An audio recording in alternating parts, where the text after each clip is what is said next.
네, 선생님들 안녕하세요. 서울국제고등학교 미술교사 남정덕입니다. 오늘 서울시 예술교육 역량 강화 4일차, 벌써 4일차인데요. 선생님들 많이 지치시죠? 오늘따라 좀 들어오시는 분들, 지각하시는 분들이 있어서 조금 천천히 설명 진행하도록 하겠습니다. 저도 이 연수를 처음에 어떻게 준비할까 고민을 많이 했었는데요.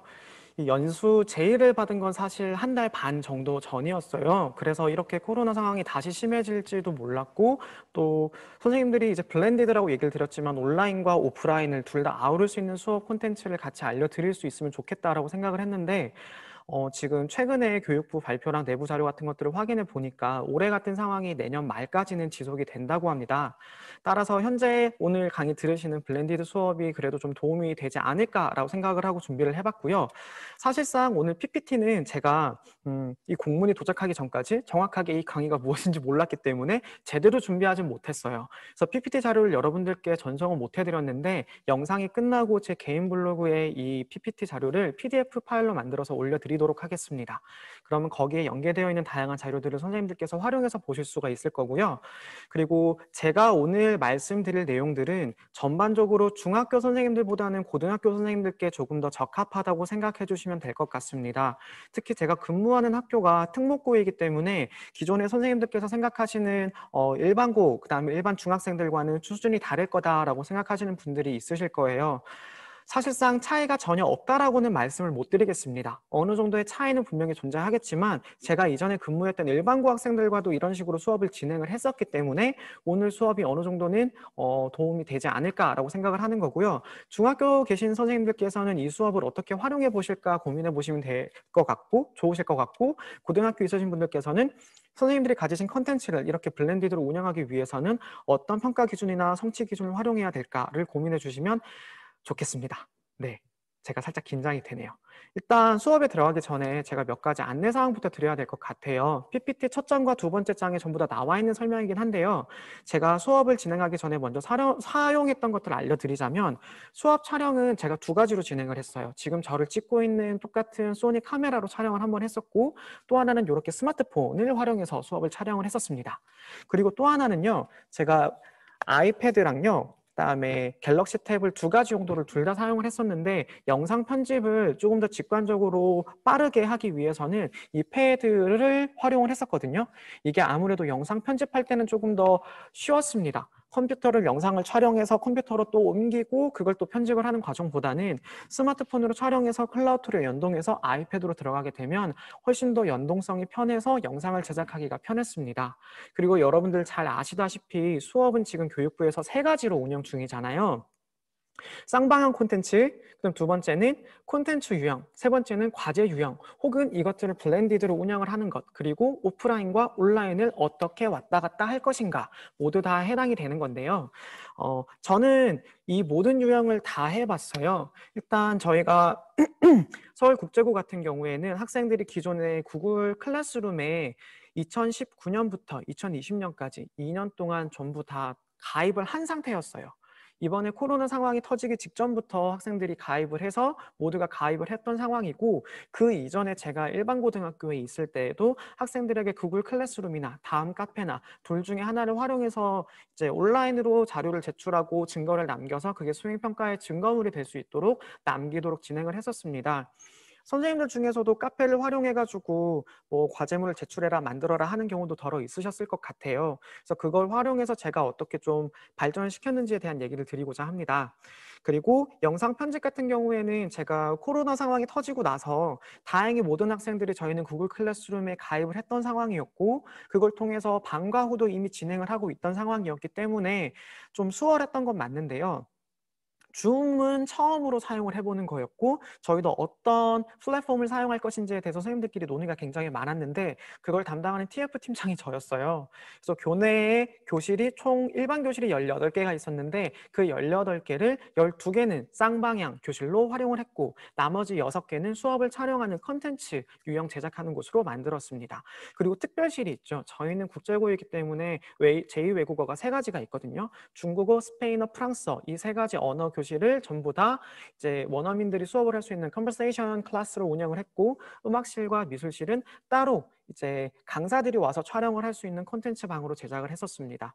그때 활용했던 콘텐츠에 활용했던 뭐 촬영물들을 얘기를 드리자면, 그냥 가장 기본적인 소니 핸디캠 한 40만 원, 50만 원 정도 살 수 있는 건데, 이건 저희가 초반에 학교에서 예산 다른 걸 돌릴 수 있는 것들을 구매해 달라라고 해서 핸디캠, 그다음에 무선 마이크도 몇 개 필요하다고 해서요. 소니 것도 좋은데 소니 게 너무 비싸요. 그래서 보야라고, BOYA, 그게 아마 스웨덴에서 제작이 된 거거든요.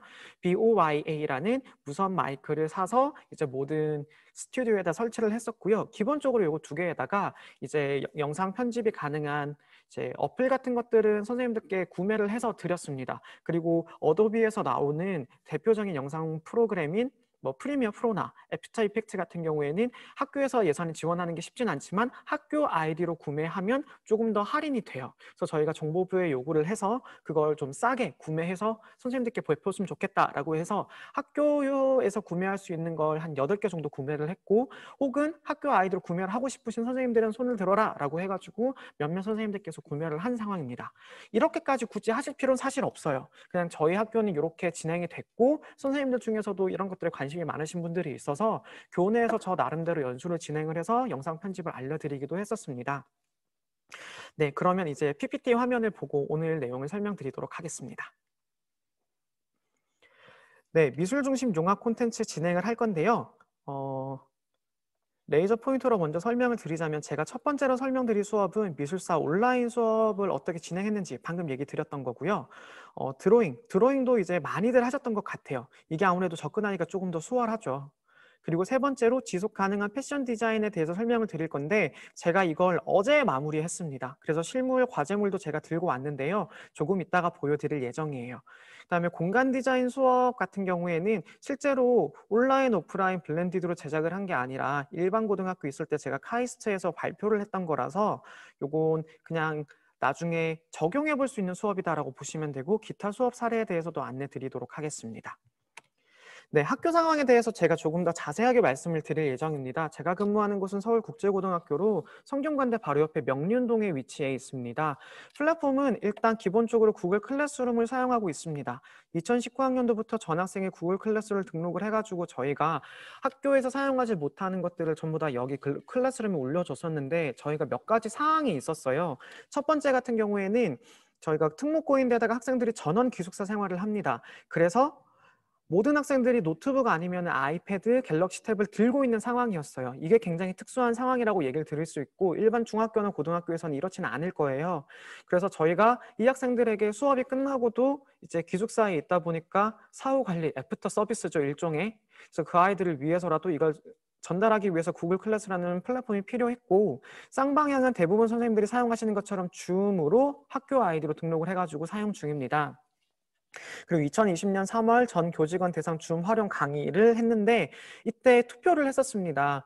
이때 EBS 클래스로 할 건지 혹은 뭐 웹엑스로 할 건지 혹은 EBS로 할 건지 줌으로 할 건지 투표를 했었는데, 대부분 선생님이 줌이 제일 접근성이 좋다라고 활용을 하셨고, 그다음에 블로라고 해서 되게 쉬워요. 근데 이번에 코로나가 터지고 나서 블로가 2020년 3월에 사용했던 영상 편집 앱이 2020년 9월로 오면서 엄청나게 발전을 해가지고 대규모 업데이트를 했습니다. 자막 넣기도 굉장히 수월하고 직관적으로 넣기도 수월한데, 추천을 드리자면 얘는 스마트폰으로 편집하기 너무 힘들어요.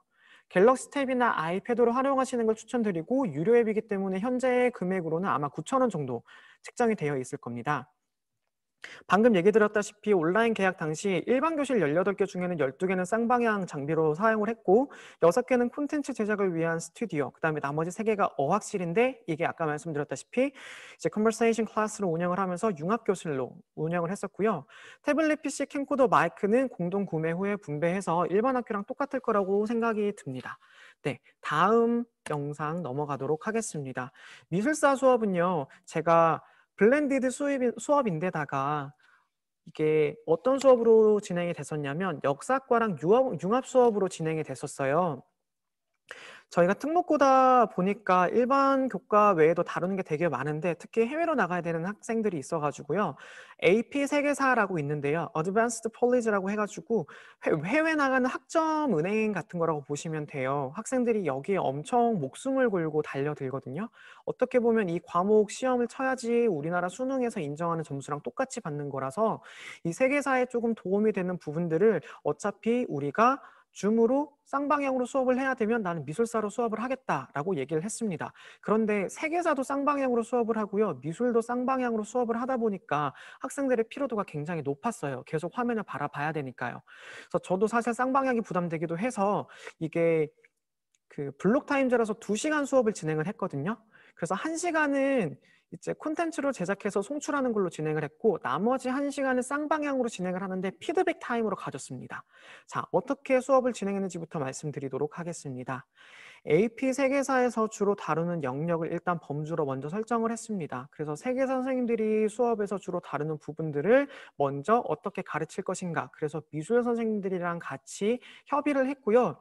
역사 선생님 한 분과 저 미술교사 1명 그리고 원어민 교사 1명 이렇게 총 3명이 같이 이야기를 나누었어요. 그리고 저희가 영어로 수업을 해야 되기 때문에 이 용어 같은 게 미술사에서 다루는 영어랑 역사과에서 다루는 용어가 굉장히 달라서 이 용어의 내용도 맞추려고 되게 노력을 많이 했고요. 두 번째로는 AP 세계사에서는 전체적인 맥락과 배경을 설명을 한다면 이게 미술사에서는 핵심 도판들 그리고 AP 세계사 시험이나 그다음에 AP가 세계사만 있는 게 아니라 AP 미술사도 있거든요.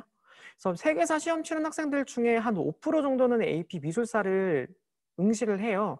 그래서 세계사랑 미술사에서 공통으로 다루는 중요 도판들을 위주로 설명을 하면서 이제 어떤 것들을 주로 다룰 것인가 그리고 애들에게 정치적인 내용, 사회적인 내용들, 전쟁의 내용이 세계사에서 배웠던 내용이 미술사에서 어떻게 영향을 미쳤는지에 대해서 주로 이야기를 많이 나눴습니다.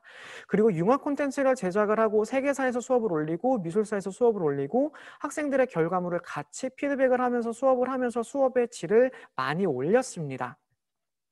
일단 아까 말씀드렸다시피 동영상으로 음성 콘텐츠를 시청을 했고요. 활동지 문답으로 프로세스 폴리오를 진행을 했는데 여기에 이걸 평가를 할 때 분명히 정답이 정해져 있는 걸 올리면 학생들은 야, 답 뭐야? 이거 뭐야? 정답? 단톡방에서 서로서로 물어볼 거란 말이에요. 너무도 당연하게 우리가 예상할 수 있는 바죠. 그래서 학생들에게 답을 유추할 수 있는 것들을 문제로 한 5가지 정도를 낸다면 나머지 1개나 2개는 생각해보기 유형의 문제를 많이 냈어요. 그래서 학생들이 어떻게 이 부분에 대해서 접근할 수 있을지, 왜 그랬을까요? 어떤 역량 관계가 있을까요? 라는 식으로 질문을 많이 했고요.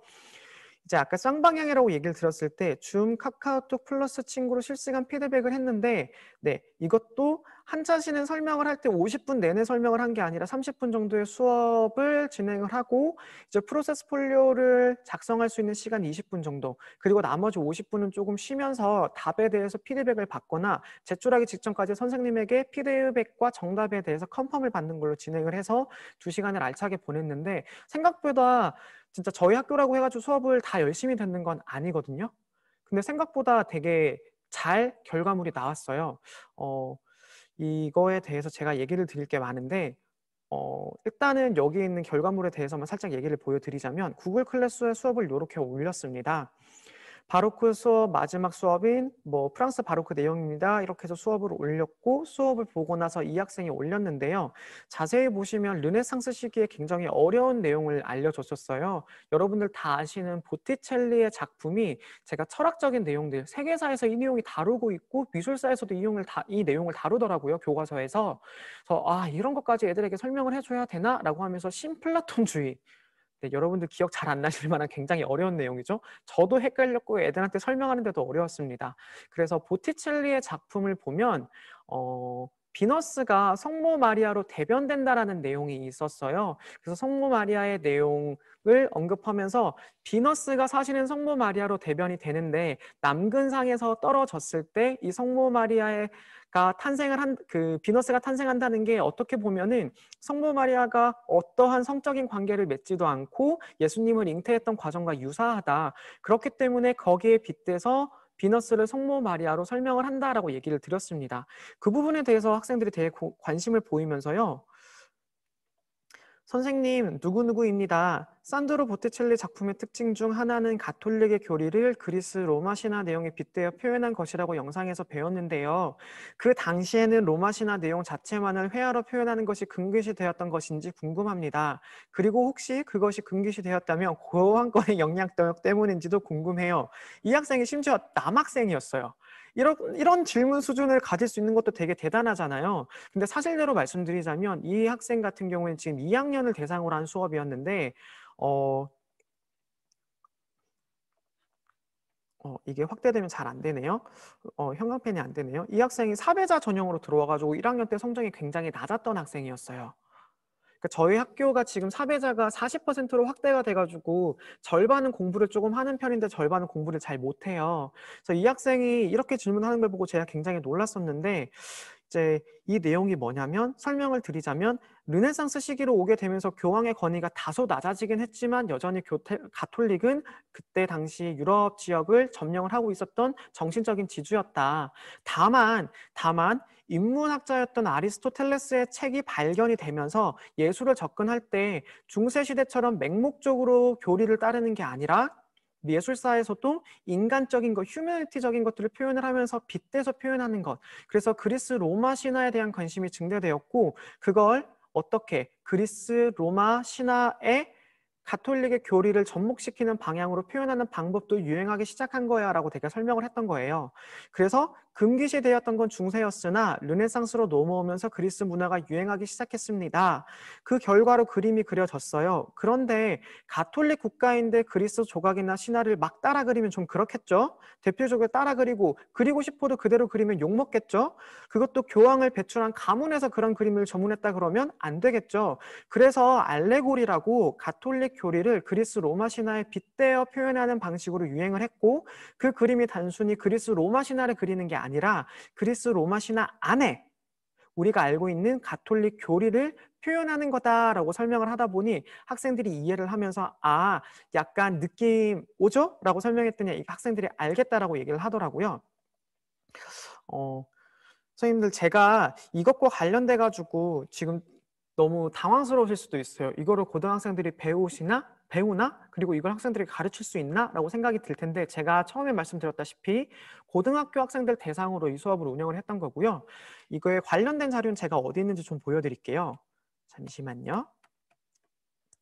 네, 네이버 화면을 딱 키면요. 송출이 되고 있나요? 잠시만요. 네이버 화면을 딱 키면 공간정리, 남미술, 남정덕이라고 검색을 하면 화면 하나가 뜰 수 있습니다. 잠시만요. 지금 화면 전환이 안 돼가지고요.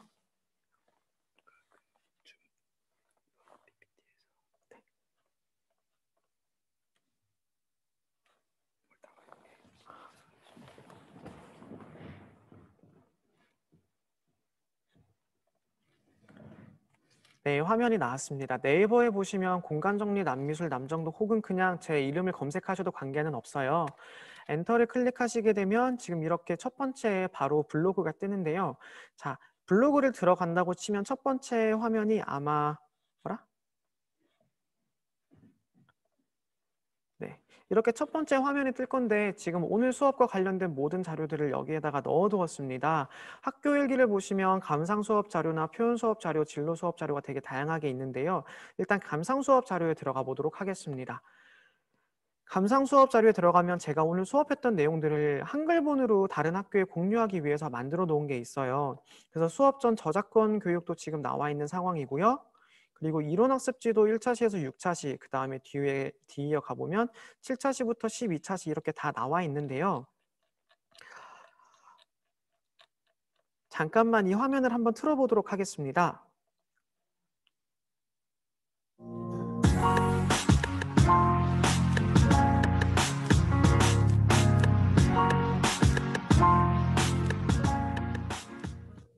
자, 여러분 안녕하세요. 남미술입니다. 이번 시간은 르네상스가 뭐예요에 대해서 배워보도록 하겠습니다.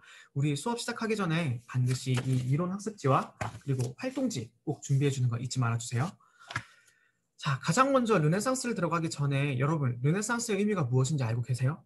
이론 학습지에도 나와 있지만 사실 의미는 되게 간단해요. 부활 아니면 부흥이라는 의미를 지니고 있는데 과연 무엇의 부활일까요? 네, 그게 이번 시간에 우리의 수업 목표겠죠. 자, 학습지 1페이지를 먼저 펴고 선생님이 하는 내용을 간단하게 듣고 나서 전반적으로 여러분들이 공부를 하셔야 되고 그걸 바탕으로 활동지를 채우는 게 이번 시간의 목표입니다. 자, 그런데 르네상스라는 게 무언가의 부활이라고 그랬잖아요. 그럼 바로 직전 시기를 부활이라고 할까요?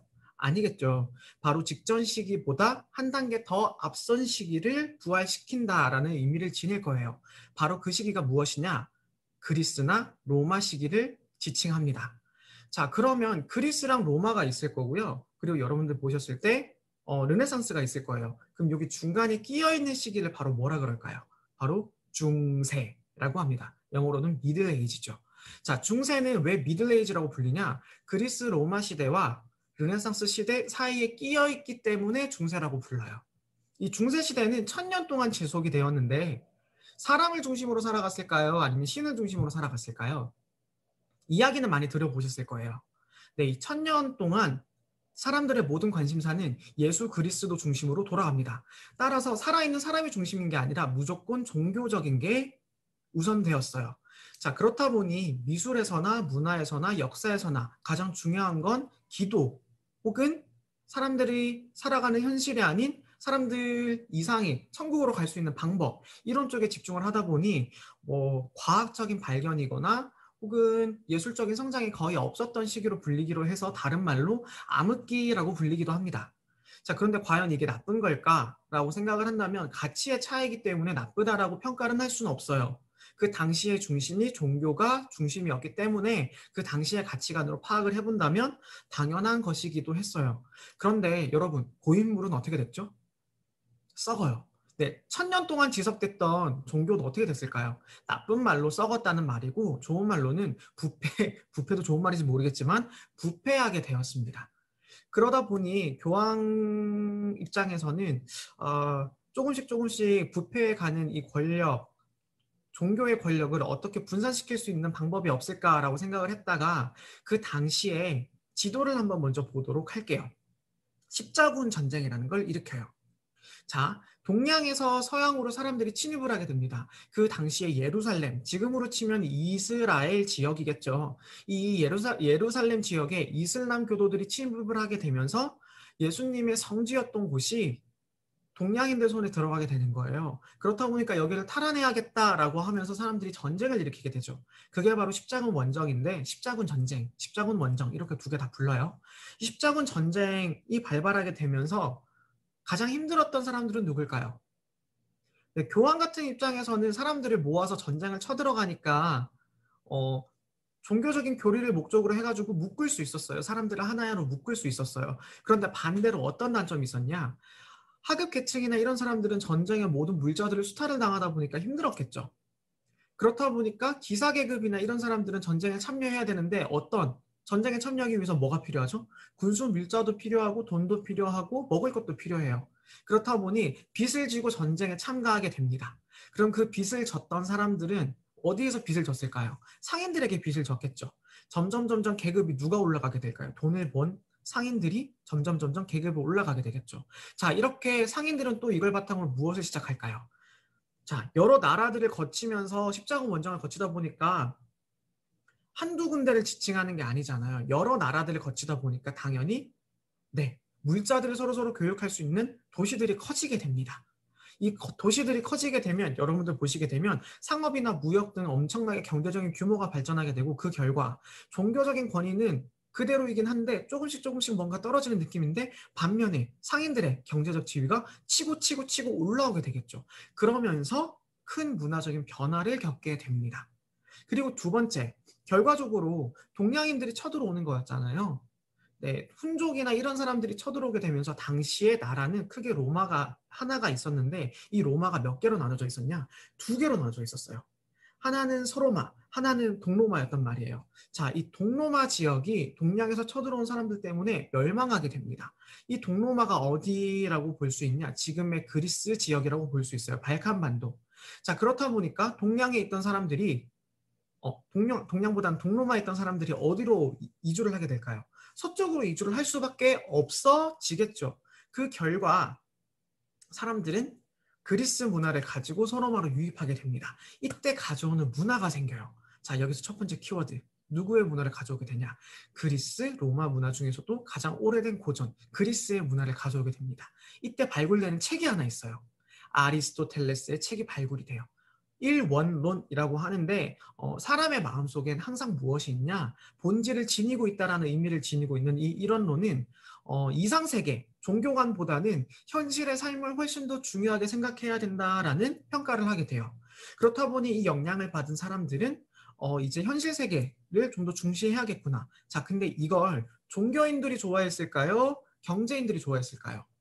당연히 경제인들이 훨씬 더 좋아할 수밖에 없었어요. 왜? 돈을 모으고 그 돈을 바탕으로 무언가를 산다는 건 어떤 의미를 지니게 되죠?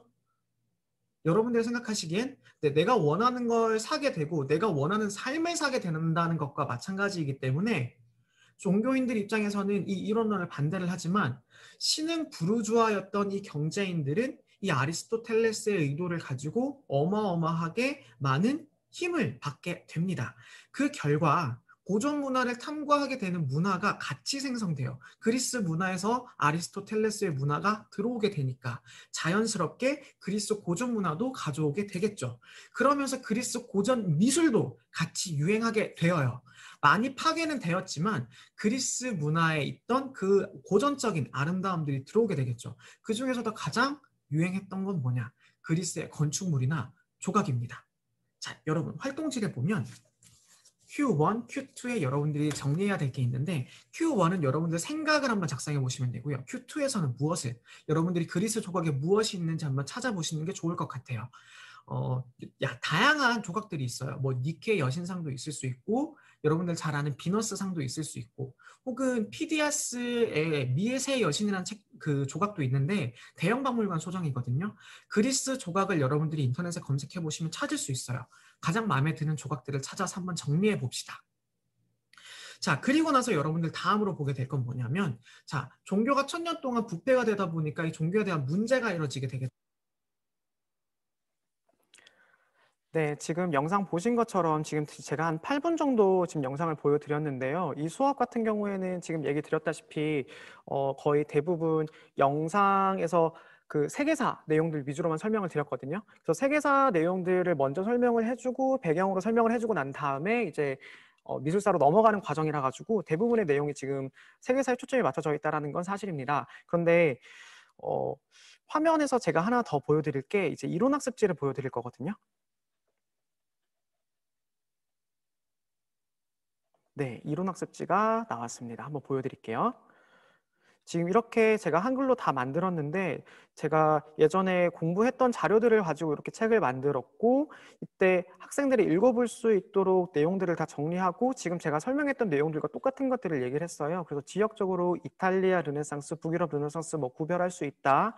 뭐 시기적인 맥락으로는 뭐 중세시대 십자군 전쟁과 종교의 전파를 주요 거점으로 사용을 했다. 뭐 자연과학과 기술이 발달했다 등등에 대한 내용들을 굉장히 다양하게 설명을 해주고 나서 이제 종교개혁이 미술에 어떻게 영향을 미쳤냐, 그리고 나서 종교계의 당시의 문제가 뭐였냐. 그래서 지금 미술사의 내용이라기보다는 거의 정치, 세계사 위주에 대한 내용들을 먼저 설명을 했잖아요. 그리고 나서 이렇게 미술사에 영향을 미치는 걸로 얘기를 했는데, 네, 이거에 대한 얘기를 어떻게 드릴까 지금 되게 고민이 되면서도 간단하게 설명을 드리자면 이론 수업은 좀 편해요. 네.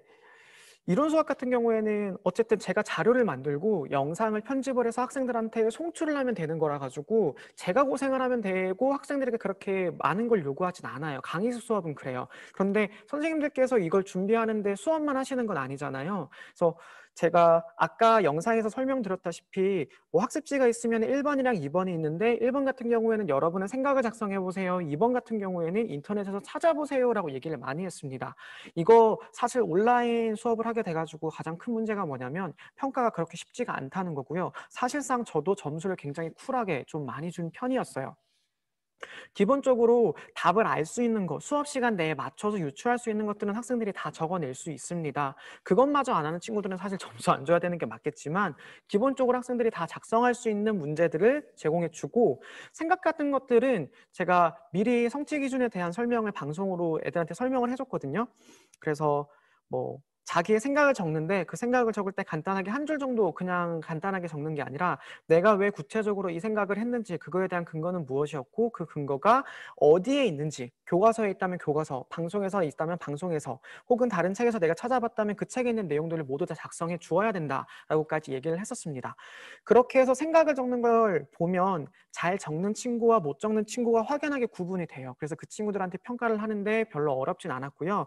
그런 부분에 대해서는 조금 쉬웠습니다. 그리고 앞서 얘기 드렸다시피 영상을 보시면 총 영상 길이가 제가 한 20분에서 30분 정도 내외였거든요. 그 이상의 길게 촬영하지 않았어요.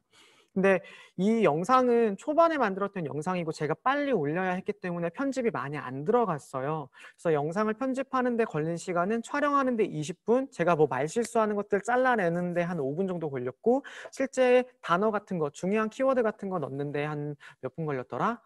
그거 하는데 한 1시간 정도 소요가 됐습니다. 실질적으로 저희가 고등학교 같은 경우에는 평균 시수가 16에서 18 사이일 거고요. 중학교 같은 경우에는 20에서 22 정도 사이인 걸로 알고 있는데 그 정도 시수보다는 수업 하나 촬영해서 편집하는 게 훨씬 더 빠르긴 하잖아요. 다른 업무 하면서 이렇게 편집하는 게 쉽지는 않겠지만 그래도 상대적으로 여유가 있기 때문에 저는 쌍방향 수업보다는 이렇게 하는 걸 추천드리고요. 대신에 저는 미술실에 제 노트북을 들고 들어가서 한 차시는 이렇게 영상을 송출해 놓은 걸 보라고 하고 나머지 1시간을 뭐 전원 피드백을 해줘야 된다거나 하는 게 아니기 때문에 뭐 각자가 연습하고 공부해서 모르는 게 있으면 피드백 있으면 들어오세요라고 얘기를 했었는데 아까 첫 번째가 줌이었다고 얘기를 했잖아요. 줌 코드는 미리 구글 클래스룸에다가 올려두었습니다. 그걸 보고 학생들이 들어와서 질문을 하는데 기억나는 질문은 아까 좀 전에 했던 그 친구의 질문이 있을 뿐만 아니라 이런 게 있어요. 선생님 그 4가지 방식 중에 뭐 르네상스에 발견된 게 크게 4가지라고 얘기를 하셨잖아요. 유화, 선왕근법, 키아로스 큐로, 피라미드 구도라고 얘기를 하셨는데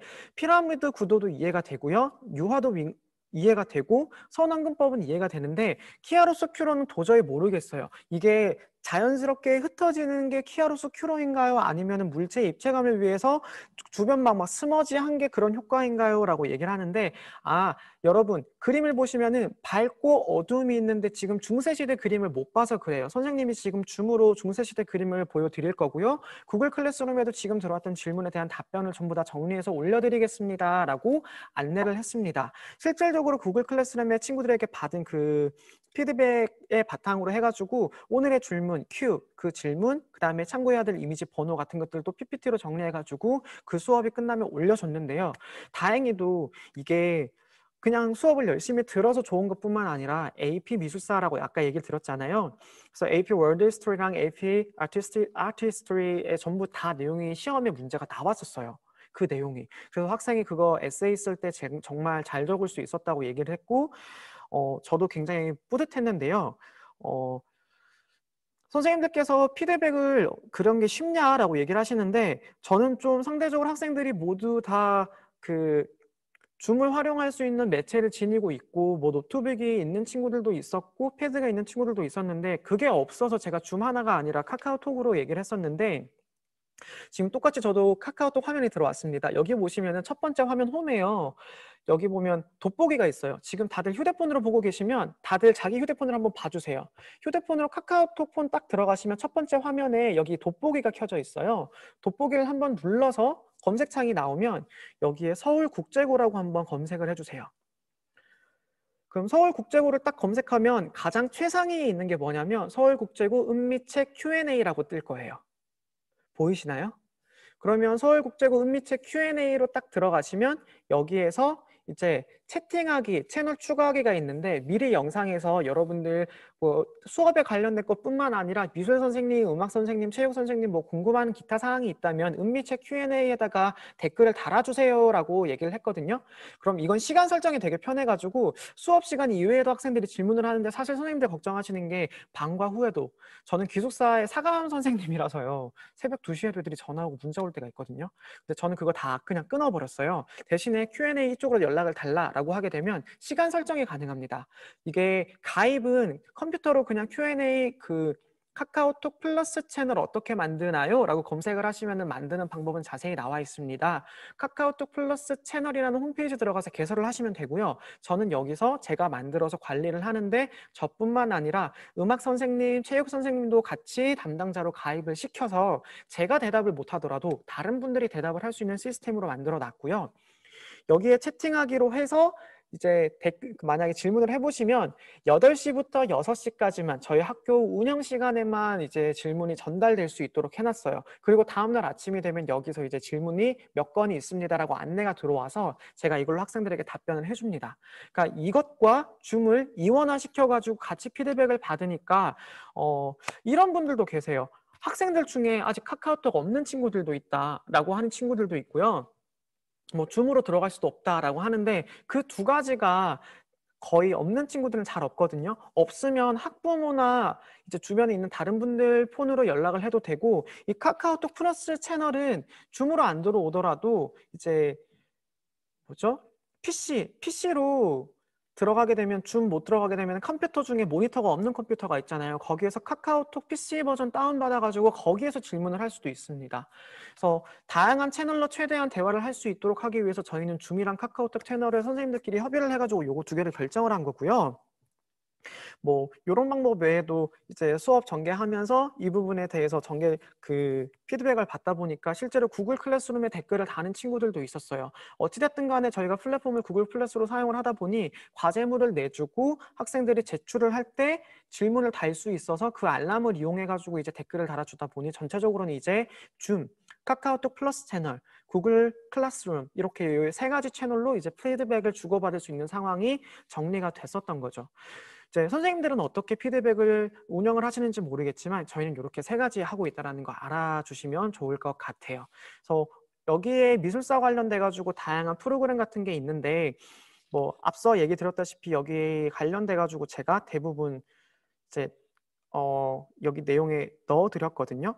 제가 하나만 더 보여드리자면 유튜브 채널도 제가 지금 운영 중인데요. 하나만 더 켜볼게요. 미술사 관련해 가지고 이제 융합 수업 공개 수업 했던 겁니다.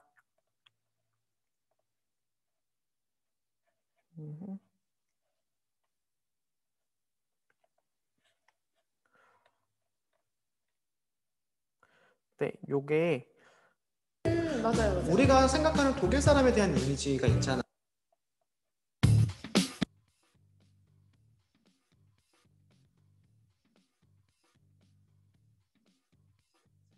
안녕하세요. 자, 오늘 특별한 손님을 모셨습니다. 여러분, 2학년 몇 반이시죠? 네, 전 4반 담임입니다. 네, 4반 담임 선생님, 역사과의 김예인 선생님을 특별하게 모셨습니다. 박수! 선생님, 네. 융합 수업에 응해주셔서 너무나도 감사합니다. 아닙니다. 저야말로 감사드립니다. 선생님께서 긴장을 많이 하셨어요. 처음으로 방송 촬영하는 거라. 네, 맞아요. 여러분들은 선생님 얼굴 많이 봤는데 이제 더 이상 제 얼굴 말고 이제 오늘은 예인쌤 얼굴 집중적으로 봐주시길 부탁드릴게요. 굉장히 부담스럽네요, 제가. 네. 저희 오늘 사실 선생님이랑 얘기 나누려고 했던 부분이 바로크였잖아요. 네, 맞아요. 지금 2학년 학생들이 어느 파트를 배우고 있어요? 지금 중간고사 때까지 중세 딱 끝났습니다. 그럼 르네상스 직전. 르네상스를 이제 배우고 바로크로 들어갈 거라 간격이 조금 있긴 하네요. 그렇죠. 미술사는 지금 바로크까지 전부 다 끝났거든요. 이때 선생님께서 얘기해 주신 부분들이 많이 도움이 돼서 학생들이 질문도 많았는데 선생님 개인적으로는 되게 좀 뜻깊고 보람스러운 네, 수업이었어요. 아, 쌤이요? 네, 저 그래서 선생님한테도 되게 감사했습니다. 그래요? 그럼 제가 이제 앞으로 감사해야겠네요, 쌤한테. 제가요? 제가 뭘 해야 되는 거죠? 불안하게? 이미 르네상스와 바로크를 하셨다고 하니까 이제 르네상스를 가볍게 제가 한번 다뤄보도록 하겠습니다. 학생들이 르네상스를 너무 많이 힘들어했어요. 그래요? 제가 너무 미안했어요, 수업을 하면서. 선생님께서 한 번 더 짚어주시면 너무나도 감사하겠습니다. 네. 자, 그러면 지금까지 봤던 미술사에서 바로크 같은 경우에는 지역을 다룰 때 보통 미술사에서는 회화 위주로 전개가 되거든요. 그래서 이탈리아랑 스페인을 하나로 국여권으로 묶었고 그리고 스페인의 속국이었던 플랑드르 지역 그리고 네덜란드 이렇게만 설명을 했어요. 되게 많이 설명하셨는데요. 큰 게 국가였는데 제가 근데 궁금한 건 세계사에서는 핀란드 지역이나 네덜란드는 크게 다루지 않는 걸로 알고 있거든요. 네, 맞아요. 사실 종교 전쟁 때 말고는 음. 잘 등장하지 않죠. 그럼 바로크 시대라고 했을 때 세계사에서 주로 다루는 국가는 어디인가요? 저는 사실 제가 뭐 미술을 잘 알지는 못하지만 네. 바로크 하면 떠오르는 거는 프랑스? 네, 프랑스. 루이 14세? 제가 방송 때 네. 얘기했는데 그 루이라고 하면 안 된대요. 아, 그래요? 왜요? 프랑스어 선생님께서 로이라고 아, 해야 된다고. 네. 죄송합니다, 여러분. 아, 정말 민망해라. 어떡해요, 저 수업 이제 그렇게 발음 못한다고요. 매주 이제 루이 13세 할 때는 루이 13세, 루이 14세 이렇게 해주시면 될 것 같아요. 알겠습니다. 네. 그러면 오늘 저희 바로크를 제가 사실 프랑스 바로크를 지난 시간에 한번 학생들한테 설명을 해줬어요. 네. 아주 간략하게 1시간도 안 되는 분량으로 설명을 하다 보니까 학생들이 좀 궁금한 내용도 많을 것 같고 세계사에서도 다룬다고 하니까 한번 오늘은 바로크 프랑스에 대해서 한번 얘기해 볼까요? 그럼 질문 하나 드려도 될까요? 네. 미술 시간에 오셨으니까 혹시 바로크 미술 중에 선생님께서 좋아하시는 작품 하나만 꼽으신다면? 작품이요? 회화요? 건축이요? 아무거나요. 저는 베르사유? 베르사유 궁전? 가보셨어요 혹시 직접? 안타깝게 아직 선생님 저도 못 가봤어요. 나중에 학생들이 수학여행을 꼭 유럽으로 갈 수 있기를 바라면서. 그럼 진짜 좋겠네요. 선생님 베르사유 궁전 좋아하신다고 하시니까 조금 이따 저희가 얘기를 한번 더 해보면 될 것 같아요. 그럼 선생님께서 그 당시 바로크라는 시대에 대해서 좀 간략하게 설명을 좀 해주시면 제가 미술사에 대한 설명을 한번 해볼까요? 네. 그러면 잠시 역사 시간으로 돌아가서 선생님 바로크 시대가 바로크 미술이 발달했던 시대가 어느 시대인지 혹시 아세요? 시기적으로는 매너리즘이 끝난 직후라서 1600년대부터 1700년대로 알고 있어요. 네, 맞아요. 약 16세기부터 18세기까지를 역사에서는 절대왕정 시대라고 해요. 네. 들어보셨죠? 네, absolute monarchy. 맞아요. 잘 알고 계시네요. 네, 절대왕정 시기라고 하는데요. 절대왕정이 어떤 시기였을까요, 선생님? 절대왕정, 제가 아는 부분에서는 절대적인 왕의 권위라고 얘기를 해서 왕권 신수설까지는 기억을 해요. 오, 많이 기억하시는데요? 제가 그거 수능 강의했었거든요. 전 그래요? 학교에서. 그래서 왕권 신수설에서 왕의 권한을 신이 주는 거다? 네, 그렇게까지는 기억을 하는데 나머지는 잘 기억이 안 나요. 네, 그것만 아셔도 충분합니다. 감사합니다. 네, 절대왕정은 쉽게 그냥 말 풀면 왕이 군주가 절대적인 권한을 행사하는 그런 정치 형태를 얘기하고요. 네, 선생님 혹시 중세하면 어떤 이미지가 떠오르세요? 중세는 1000년 동안 암흑기, 신중심. 맞아요. 신앙의 시대였죠. 네. 또 그리고 정치적으로? 정치적으로는 그 로마와 그다음에 프랑크 왕국이 생겼다. 꽤 자세히 하시는데요? 그게 게르만 민족이 쳐내려와서 프랑크 왕국 3개로 나뉘는가? 4개로 나뉘죠. 맞아요. 그때 그게 프랑스, 이탈리아, 독일의 기원을 이룬다. 네, 맞아요. 까지 기억하고 있습니다. 네, 그렇게 중세 유럽은 되게 분열된 시기였고 네. 지방 분권화된 그런 특징을 가지고 있어요. 여러분 기억하시나요? 그래서 교황의 힘이 훨씬 세고 제후의 힘은 약하고. 제후와 교황의 힘이 세고. 제후와 교황의 힘이 세고 지방은 좀 많이 흩어져 있었다. 네, 맞아요. 하나의 단일한 힘이 있는 건 아니었네요. 그렇죠. 어허. 근데 이제 이 2학년 친구들이 중간고사 거의 마지막 부분에 배운 시기 14, 15세기부터 왕권이 점점 성장을 하게 됩니다. 저 그 시기는 얘기할 수 있어요. 네. 르네상스 시기로 들어갑니다. 맞아요. 미술사에서는 그렇죠. 네. 그리고 나서 이제 바로크 이제 절대왕정 시기에 왕권이 정점에 이르게 되는 거죠. 그럼 왕권이 가장 융성했던 시기를 바로크라고 얘기를 해도 될까요? 그럴 것 같아요. 유럽에서 가장. 그리고 이 시기를 넘어가게 되면 이제 시민들 그리고 의회의 힘이 성장을 하면서 그래서 지금과 같은 근대 국민 국가가 나오게 됩니다. 그럼 그때 근대 국민 국가로 가는 때 이제 프랑스 혁명이나 미국 혁명이나 영국에서는 솔스베리 대성당에 있는 마그르나 뭐죠? 카르타. 네, 마그르나 그런 것들이 여기서 해당이 되겠네요. 혹시 역사 전공하셨나요? 전 미술사 전공입니다. 너무 잘 알고 계셔가지고. 네. 그래서 절대왕정 시기는 중세와 근대의 과도기, 중간적인 시기라고 볼 수 있어요. 왕의 권위가 점점 하늘 향해서 뿅 날아가고 있는 듯한. 그렇죠. 네. 그래서 아까 선생님 말씀하셨듯이 왕권 신수설이 사상적으로 왕의 그런 절대적인 권위를 정당화시켜주고요. 네. 신이 왕에게 어마어마한 권한을 부여했다. 이렇게. 신기하다. 그리고 왕권이 이렇게 강화되고 중앙 집권화되기 위해서는 필요한 두 가지가 있어요. 왕에게 힘이 모아지기 위해서. 일단 군대? 가장 맞아요. 군대. 항상 준비되어 있는 군대, 상비군이 필요하고요. 아, 왕의 명령에 따라 바로 움직일 수 있는. 상비군. 그리고 왕한테 충성을 바칠 수 있는 왕의 신하. 이게 뭐라고 할까요? 대신?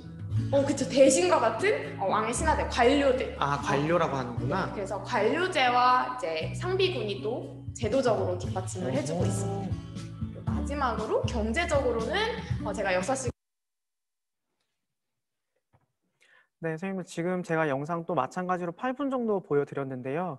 지금 이것도 저희 학교에서는 1년에 한 번 이상은 꼭 융합 수업을 하라고 지침이 나와요. 저희 학교가 이제 국제고다 보니까 이제 해외로 대학을 나가야 되는 친구들이 있어가지고 와스크라는 인증제도 때문에 수업 시간의 50% 이상은 영어로 수업을 진행을 해야 된다라는 조건과 다른 교과와의 융합 수업을 해야 된다라고 하는 건데 올해도 코로나 상황이랑 전혀 관계없이 무조건 이걸 해야지만 저희가 인증을 유지할 수가 있어서 어쩔 수 없이 선생님들이랑 융합을 해야 되는 상황인데 다행히 저희 학교에 이제 역사과 선생님들이 이런 융합을 되게 좋아하셨어요. 작년에도 제가 융합을 진행을 했었는데 올해 같은 경우에는 바로크 미술에 관련돼 가지고 이제 절대왕정에 대한 시험 문제가 많이 나오니까 이 부분을 조금 더 자세히 얘기를 해주자라고 친구들에게 얘기를 했고 이제 선생님들께서도 공감을 해주셔가지고 이렇게 만들었는데 사실 이 수업도 제가 주도를 하는 것보다는 지금 영상에서 보셨던 저희 학교 역사 선생님이 주로 이제 설명을 많이 해주셨던 게 초반에 세계사의 파트라면 뒤쪽으로 쭉 이어지게 되면서 이제 바로크 예술과 미술, 특히 건축물에 관련된 내용을 훨씬 더 많이 얘기를 하게 됩니다. 지금 영상을 보셨던 것들 편집은 제가 아까 말씀드렸던 블로라는 프로그램으로 촬영을 했었고요. 제가 이거 외에도 다르게 편집을 했던 프로그램은 뭐 구독제로 할 수 있는 건데 키네마스터라고 해가지고요. 굉장히 직관적인 것도 있어요.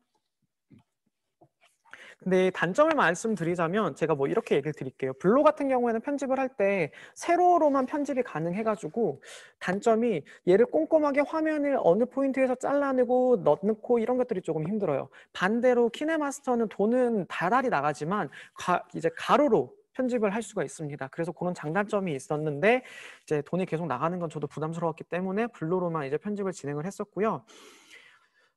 사실상 이 수업이 그렇게 쉽게 진행되지는 않았어요. 저도 굉장히 제가 힘들었다고 얘기를 드려야 될 게 수업을 만들고 편집하는 것도 힘들었지만 이걸 송출하고 학생들이 제대로 이해하고 있는지를 모르다 보니까 이제 매 수업 시간대마다 이제 올라가서 미술실 올라가서 애들한테 피드백도 해주고 그걸 또 질문을 정리를 해줘가지고 알려줘야 되고 또 그걸 모른다고 또 애들이 전화 올 때도 간혹 있어가지고 그걸 다 정리를 해줘서 피드백을 해주고 나면 얘에 대한 평가가 남잖아요. 일단 저는 이걸 활용하고 애들에게 제대로 좀 뭔가 기억에 남기고 싶어서 그리고 어쩔 수 없이 평가가 너무 1학기 때 다들 힘드셨잖아요. 개학이 5월로 밀리게 되고 4월부터 이제 온라인으로 개학하다 보니까 학생들 수행평가를 어떻게 하느냐의 문제에 대해서 굉장히 노이로제가 걸렸었고 이제 평가에 또 예민한 학교다 보니 저도 이제 점수를 칼같이 자르고 싶은데 그렇게 될 수 있는 상황이 아니라서 기말고사 시험을 쳤습니다.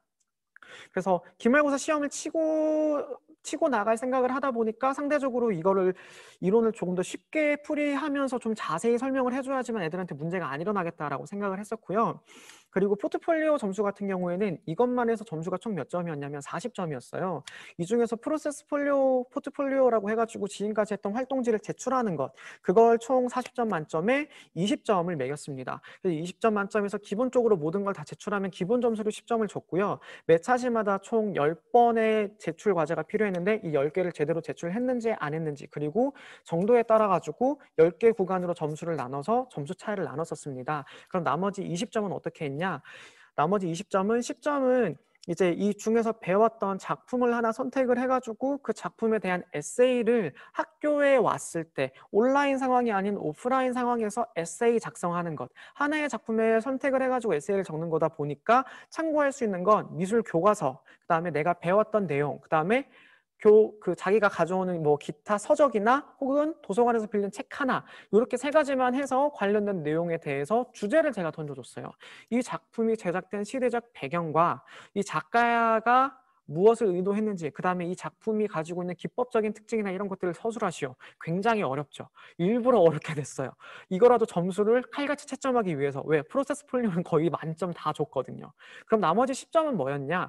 자, 20점은 프로세스 폴리오였고요. 10점 같은 경우에는 방금 말씀드렸다시피 에세이, 논술이었어요. 그럼 나머지 10점은 정말 쉽게 퀴즈를 냈습니다. 이건 원격으로 이게 기말고사까지 갔을 때 시간 실수가 안 나와서 도저히 수행평가를 뭔가를 더 진행할 수 있는 상황이 아니었는데 그냥 거의 만점을 준다라는 생각으로 모든 구글 클래스에 똑같이 질문을 올렸는데 구글 클래스의 장점이 뭐냐면요. 선생님들 사용하시는 분들은 잘 아실 거예요. 얘가 설문지처럼 퀴즈를 낼 수 있고 채점을 할 수 있는 시스템이 있어가지고 그 채점이 틀렸으면 거기에 대한 코멘트를 달아줄 수 있는 피드백 시스템까지 같이 있어요. 뭐 일본 문항이 뭐 르네상스 시기에 해당되는 작가가 아닌 것은이라고 했을 때 1번 도나텔로, 2번 기베르티, 3번 뭐 베르니니라고 하면 정답은 3번이잖아요. 근데 3번이 아니고 만약에 친구가 3번을 선택을 했다. 그러면 그 밑에다가 베르니니는 바로크에 있던 작가로 여러분이 잘 알고 있는 이 작품의 작가입니다라고 피드백을 달아주면 그게 학생들에게 보여요. 이런 식으로 피드백을 해줄 수 있다는 장점이 있는데 저는 구글 클래스룸을 쓰지만 혹시 최근에 만약에 자기만의 플랫폼을 좀 바꾸고 싶다, 학교에서 플랫폼을 하나로 정해주지 않았다라고 하시는 분들이 있다면 구글 클래스 계정뿐만 아니라 마이크로소프트의 팀즈라는 것도 있습니다. 학교에 건의해 보셔도 좋아요. 저희가 서울과학고랑 서울국제고가 붙어 있거든요. 그래서 저희가 두 개 중에 뭘 쓰는지 선택을 시켰는데 국제고는 구글 클래스룸을 사용하고 있고 이제 과학고 같은 경우에는 이제 메커니즘을 좀 많이 사용하다 보니까 마이크로소프트에서 나와야 되는 것들을 쓰는 게 많아요. 그래서 마이크로소프트에서 만든 마이크로 팀즈라는 것과 구글 클래스를 둘 다 사용을 하시더라고요. 근데 팀즈도 똑같은 기능이 있고 수업을 하면서 과제를 던져주는 기능이 있다 보니 학교에 건의를 할 때 두 개 중에 하나 정도 건의하시는 게 조금 더 수월할 거라고 생각이 듭니다. 그래서 사실상 이렇게 평가를 진행을 해서 기말고사 때는 이제 시험 그때는 이제 기말고사 점수가 30점짜리로 들어갔었거든요. 그래서 점수가 미술사가 40점이 들어갔었고 그다음에 드로잉이 10점을 들어갔었고 민화 수업이 20점이 들어갔었어요.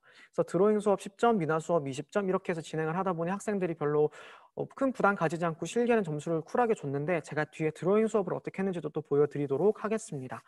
지금 1시간 정도 수업을 진행을 했는데 미술사는 제가 크게 얘기 드리는 내용보다는 질문 같은 게 있으시면 답변을 드리는 게 더 나을 것 같아요. 혹시 지금 채팅창에 질문이 있으신 분들 있으시면 질문을 좀 달아주시겠어요? 그럼 제가 답변을 드리도록 하겠습니다.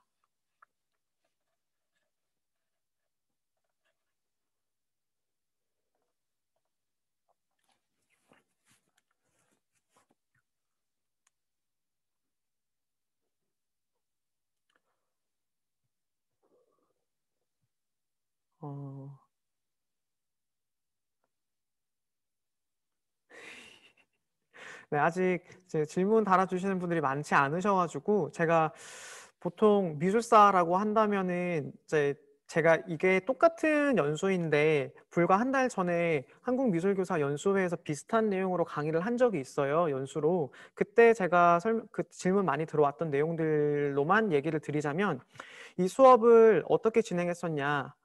참고하신 책 같은 거. 네, 참고하신 책 같은 거 이거 진짜 질문 많이 들어왔었거든요. 일단 제가 책을 썼었어요. 제가 미술사 책을 총 2권에다가 미술 교육론 책을 1개 써가지고 그 책에 있는 내용들을 바탕으로 이제 워크시트를 좀 만들었고요. 그 외적으로 학생들에게 추천해줬던 책 목록이 있습니다. 그것도 블로그에 올려놨었는데 고등학교 수준에서 학생들이 읽기 참 괜찮은 책이 뭐였냐면 서양미술사 같은 경우에는 캐롤 스트릭랜드가 쓴 클릭 서양미술사라는 책이 상당히 괜찮고요. 그다음에 미진사에서 나온 책 중에 서양미술사 101장면이라고 해가지고 그 작품들 위주로만 설명을 딱딱딱 해놓은 책이 있었어요. 그리고 임두빈 교수님이 아마 그 책을 쓰셨던 걸로 기억을 해요. 그거 외적으로도 다른 책으로 나왔던 게 뭐였지? 그 양정무 교수님 난생 처음 접하는 미술 이야기. 그게 시리즈로 1권에서부터 5권까지 있었는데 그게 아무래도 지금 베스트셀러, 스테디셀러다 보니까 학생들이 빌리는데 좀 시간이 필요해가지고 도서관에 좀 추가로 제가 신청을 많이 부탁을 드렸었습니다. 그 세 개 책이 고등학교 수준에는 참 좋은 책이었고, 중학생 같은 경우에도 이제 필요한 책이 뭐가 있을까요? 라고 얘기를 하는데, 청소년을 위한 서양 미술사 책이 좀 괜찮아요. 많이 읽으셨을 것 같아요. 근데 그 책이 어, 굉장히 좋은 책이라고 얘기 못 하는데, 그게 원래는 논문을 쓰시려고 논문 준비를 하시면서 자료 조사하셨던 것들을 책으로 내신 거라고 하더라고요. 그래서 책 수준이 그렇게 어렵지도 않고 논문 수준을 가지고 간단하게 접할 수 있는 수준이라서 좀 괜찮은 거라고 생각이 들고, 그 외적으로 미술 교과서 중에서도 설명이 좀 잘 되어 있는 게, 저 개인적으로는 이번에 1호 개정 교과서 중에서 미술사 설명이 그래도 좀 잘 되어 있다고 생각이 되는 게, 미진사, 천재 교과서, 그다음에 요 두 개 책, 요 두 개 책이 제일 잘 나왔던 것 같아요. 그래서 그거 두 개로 많이 활용을 했었습니다. 그리고 제가 또 애들이 뭐 궁금하고 이 파트나 이 시기에 대해서 좀 궁금한 게 있어요. 특히 르네상스니까 르네상스 후원자에 관련된 얘기 혹시 궁금하다면은 이제 그 모건대학교 미술교육과 명예 박사님 교수님이신 이은기 교수님이 쓰신 서양미술사 책 혹은 르네상스의 후원자와 서양미술사라는 책도 추천을 했었습니다. 이 책은 대신에 어려워서 뭐 조금 심화적으로 관심 있는 친구들한테만 추천을 했었어요. 혹시 또 추가 질문 있으신가요?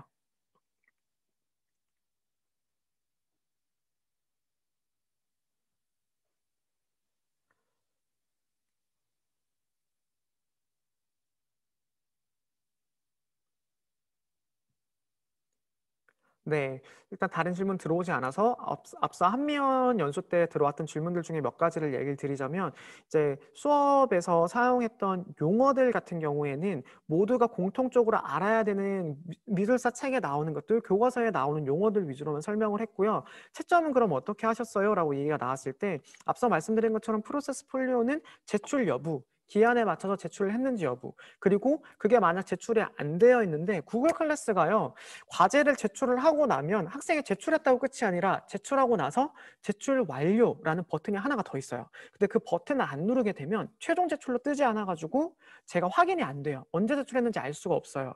그래서 학생들 그 제출했을 때 제출 기록을 확인할 수 있거든요. 그래서 학교 왔을 때 그 제출 기록을 나한테 보여줘야 돼라고 하거나, 그 제출했던 실제 시간의 기록을 네가 첨부 그 스크린샷을 찍어가지고 다시 제출해줘야 돼, 이렇게 얘기를 하면 제가 마감 시간을 기한을 줬던 거 안에 제출을 했는지 여부를 알 수가 있습니다. 그래서 그걸 바탕으로 출석 체크를 했고 감점 여부도 확인을 했고, 그 다음에 용어 같은 것들을 정확하게 사용을 했는지 여부, 그 다음에 자신의 생각을 구체적으로 제가 말했던 부분들 얘기를 했고요. 그다음에 미술 퀴즈 같은 경우 지금 하나 질문이 더 들어왔는데, 미술 퀴즈도 평가가 가능할까요? 사실 이건 만점을 준다라고 생각을 했는데요.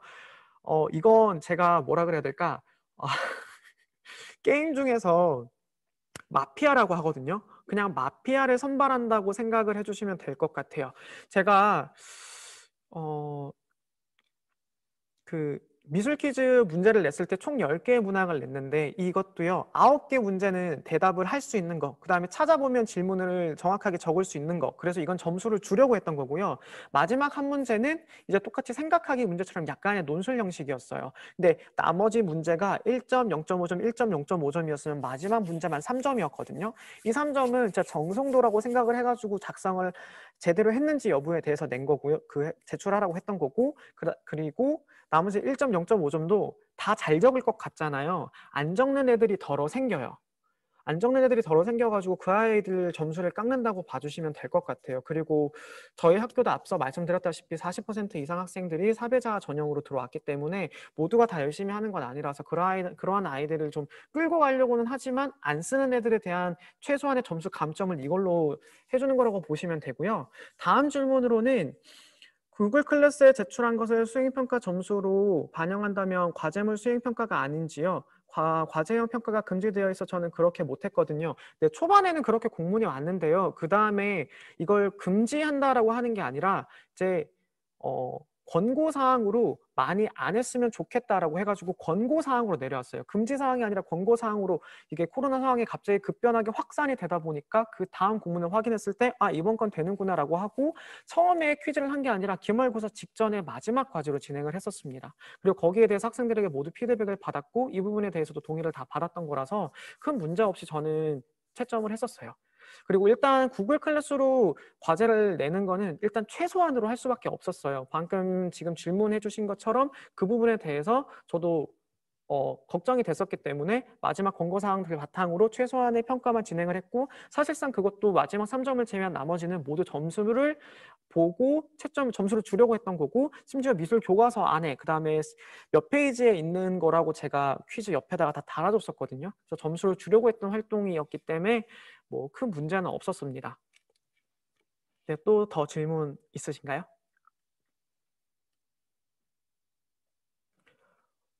혹시 더 질문이 없으면 전 다음 드로잉에 대해서 좀 설명을 드릴까 싶은데요. 네, 지금 현재로는 질문이 없는 걸로 보여서 지금 드로잉으로 그럼 다시 수업 들어가도록 하겠습니다.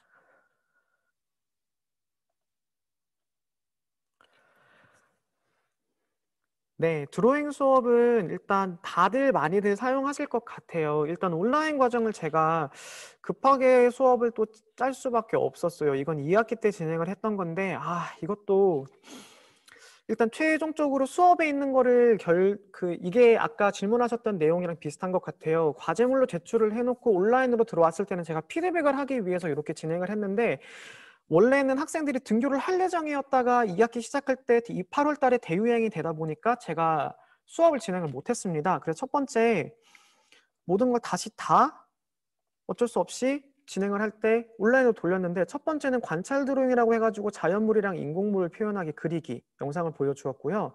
두 번째로는 눈, 코, 입 그리기, 동세 표현하기라는 과제물을 주었습니다. 그리고 3차 시 때는 온라인으로 칸투어 드로잉에 대했는데, 학생들이 구글 클래스로 자기가 찍은 것들을 모두 다 제출하도록 시켰어요. 이때에 대한 평가는 진행하지 않았습니다. 이것도 마찬가지로 실제로 학교에 왔다면 평가를 할 수 있겠지만, 앞서 질문 주셨던 분처럼 저도 걱정이 됐었기 때문에 평가는 하지 않았고요. 학생들이 가지고 왔을 때 최종적으로 프로세스 폴리오로 거의 대부분 만점을 줄 수밖에 없는 상황이었어요. 자, 네 번째로 피드백으로 스크래블 드로잉을 진행을 했고요.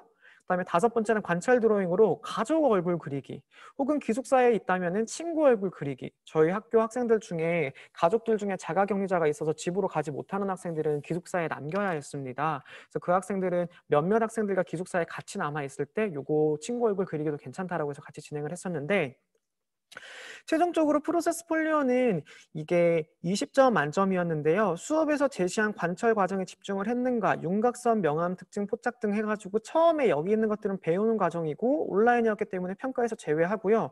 오프라인 이후 수업 시간에 제가 과제물을 주고 수업 시간 내에 그리기로 한 거. 처음에 이것도 2시간 블록 타임제라서 1시간은 알려주는 걸로 진행을 했고, 나머지 1시간은 과제물에 대해서 스스로 그려보기, 그다음에 과제 한두 개 다음 주까지 그려오기, 이런 것들로 같이 블렌디드로 진행을 했습니다. 그래서 온라인이랑 오프라인의 협업이 굉장히 잘 됐던 수업이었어요.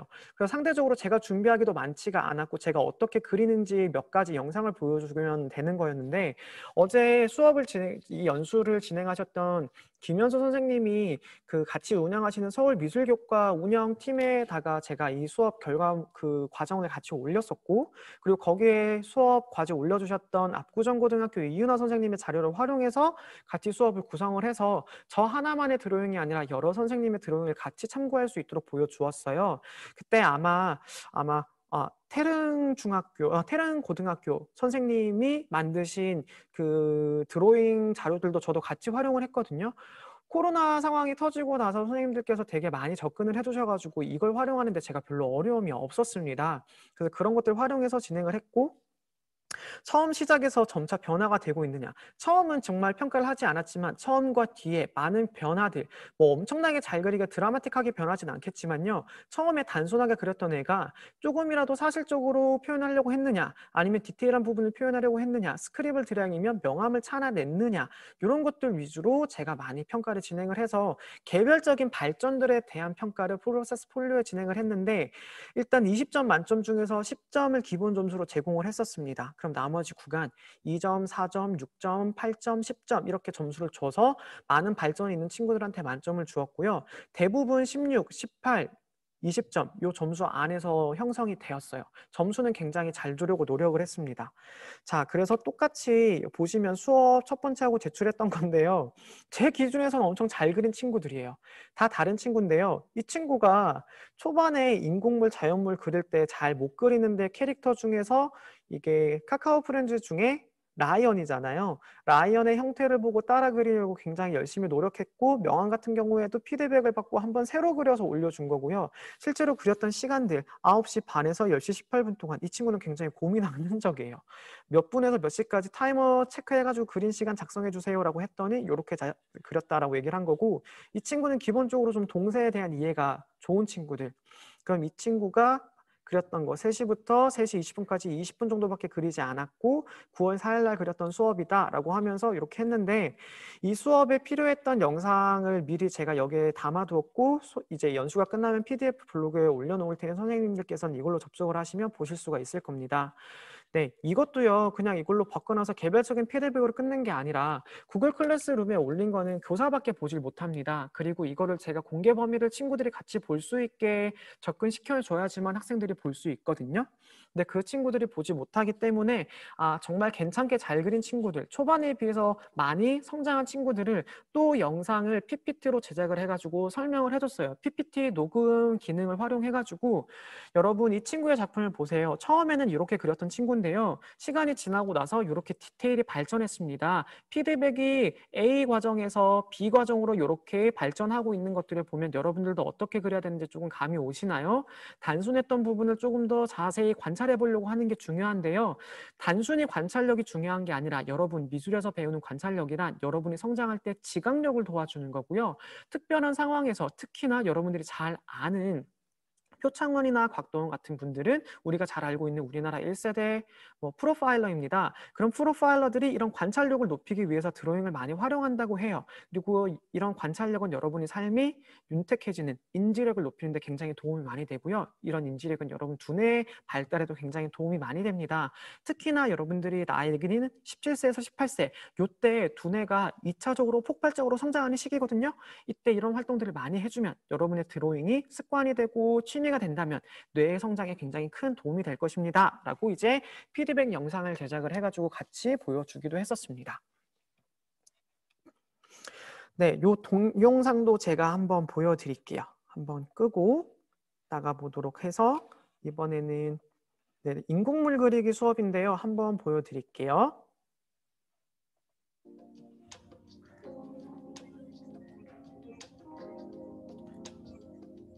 지금부터 볼펜을 한번 그려볼 거예요. 자연물 이전에 인공물부터 그려볼 건데 여러분들한테 굉장히 익숙한 펜부터 그려볼까 해요.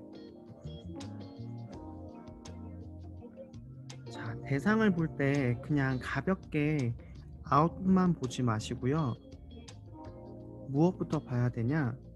전체 윤곽을 첫 번째로 봐야겠지만 그 다음 세부적인 디테일을 봐야 합니다. 그래서 연필이나 펜에도 보면 굉장히 디테일이 다양해요. 그 디테일을 어떻게 살려둘 수 있는지 찬찬히 살펴야 되고 꽤나 오랫동안 관찰해야 되기 때문에 관찰을 여러분들이 시작할 때 5분 이상 관찰한다라고 생각을 해주세요. 선생님도 마찬가지로 여러분들한테 이거 보여주기 위해서 5분 이상 지금 바라보고 이제 그림을 들어갈 예정이거든요. 굳이 똑같지 않아도 되니까 최대한 그 디테일을 어떻게 그릴 것인지에 대해서 좀 고민을 해주셨으면 좋겠습니다. 자, 그럼 한번 그려볼게요.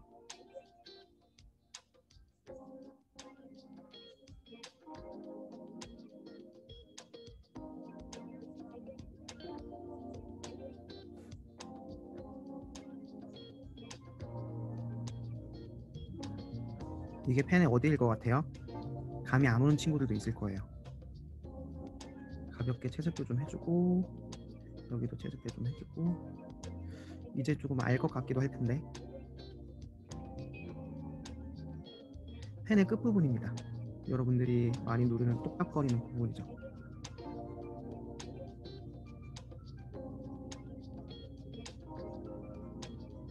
영암도 조금씩 줘가면서 덧대서 그려도 관계는 없습니다.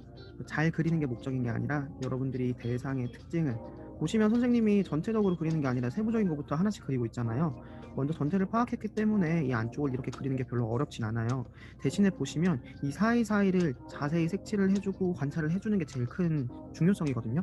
이걸 친구들이 어려워하는 경우가 참 많아요. 전 이런 거 쿨하게 지나갑니다.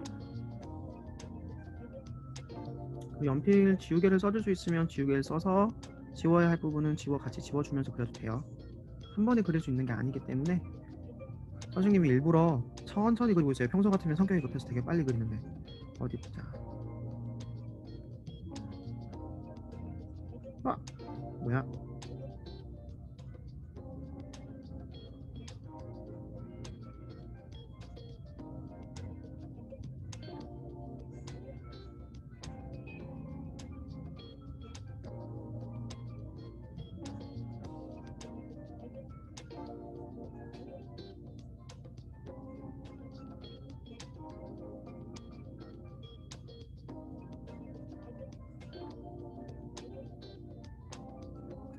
사실 여기는 밝은 색이고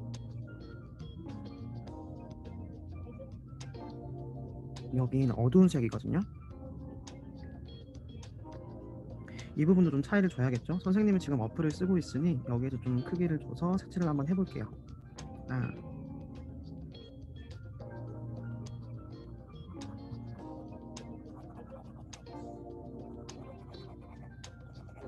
색칠하는 건 어차피 펜으로 하는 거라 꼼꼼하게 할 필요는 없지만 그래도 그 형태가 좀 보일 정도로만 이렇게 이 힘에 따라서 필압이 달라져서 이렇게 좀 채색이 돼요.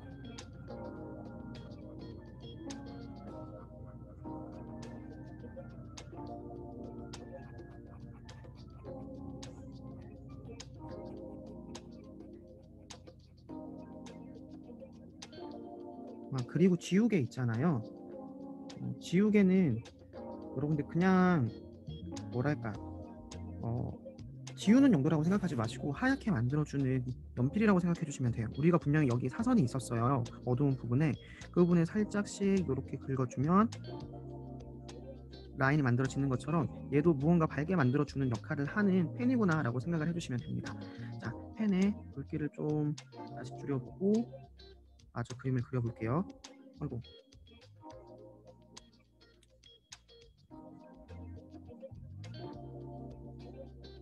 스트로크를 너무 얇게 했네. 다시 한번.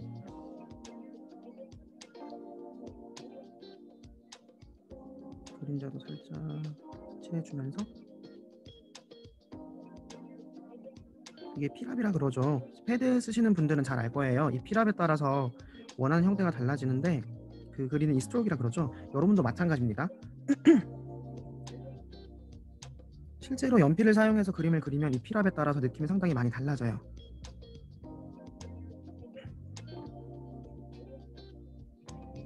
마지막엔 이렇게 명암도 살짝 넣어주고. 지금은 첫 차시라 굉장히 간단하게만 진행을 하는 거라 여러분들 별로 부담 안 가지셔도 되고요. 선생님 정도로 지금 그리는 것도 엄청 잘 그린다고 생각하시면 돼요. 지금 선생님이 열정을 다해서 그리는 건 아니거든.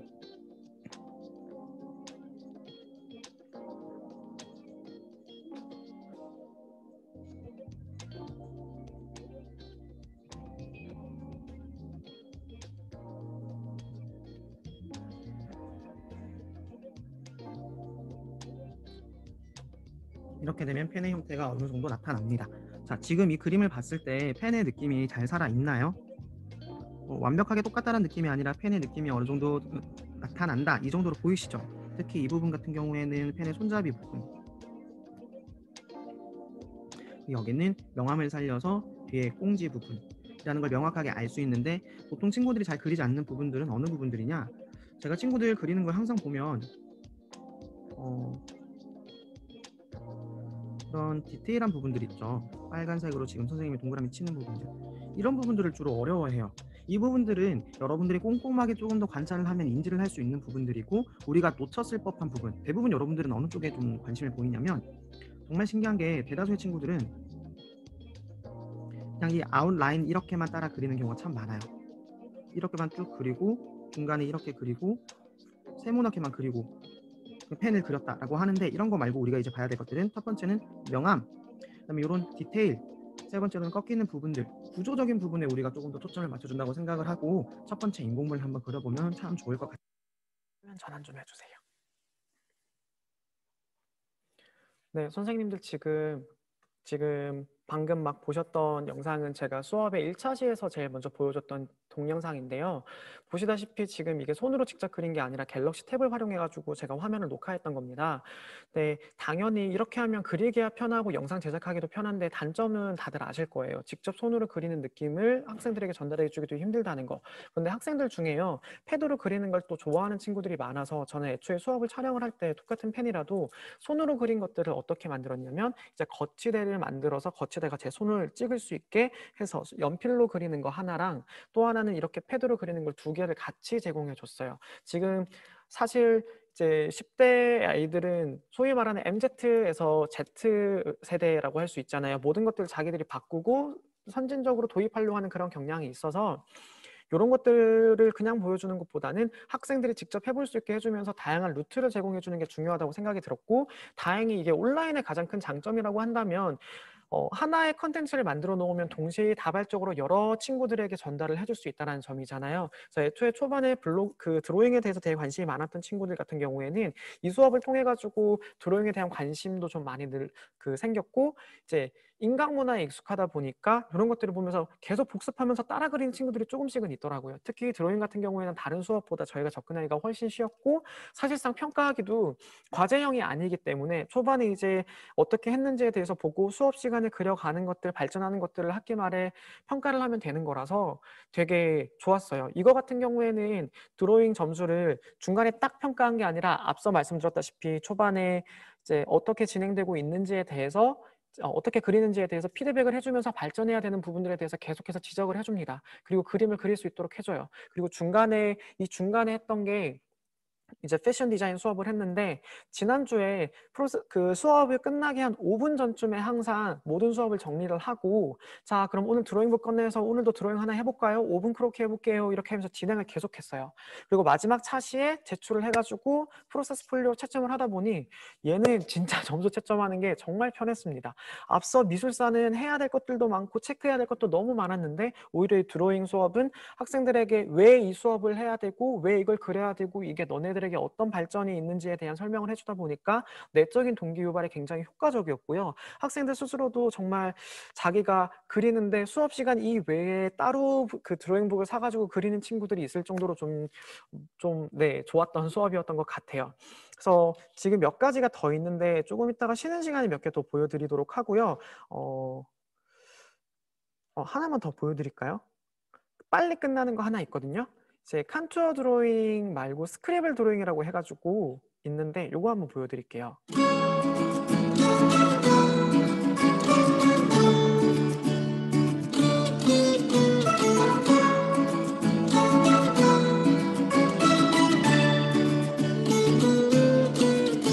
그냥 괜찮은 것도 아니고 내 상황은 정말 좋은 걸 딱히 원하는 게 없어.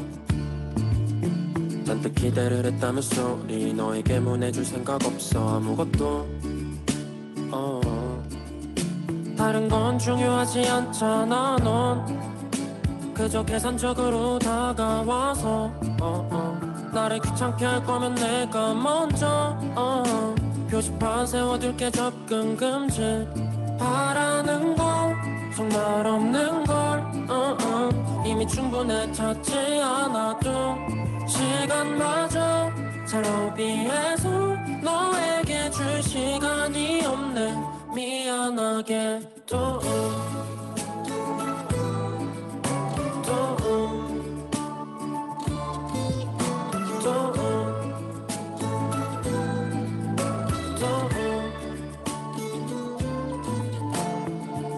상황을 불편하게 만들지 마. 말을 바꾸는 건 정말 싫어해서 그냥 가만히 있는 게 낫지. 괜히 나섰던 건 너의 잘못인 걸. 누군가의 자랑거리가 되고 싶은 게 아니니까 나를 팔아 영업하지 마. 너 자체가 자랑이 되라. 나는 마음 주려 했지만 너의 마음이 가짜였다면 속으로 선을 긋는다. 이용당할 사람은 너야. 바라는 건 정말 없는 걸 않아 이미 충분해졌지 않아도 시간마저 잘 로비해서 너에게 줄 시간이 없네 미안하게 또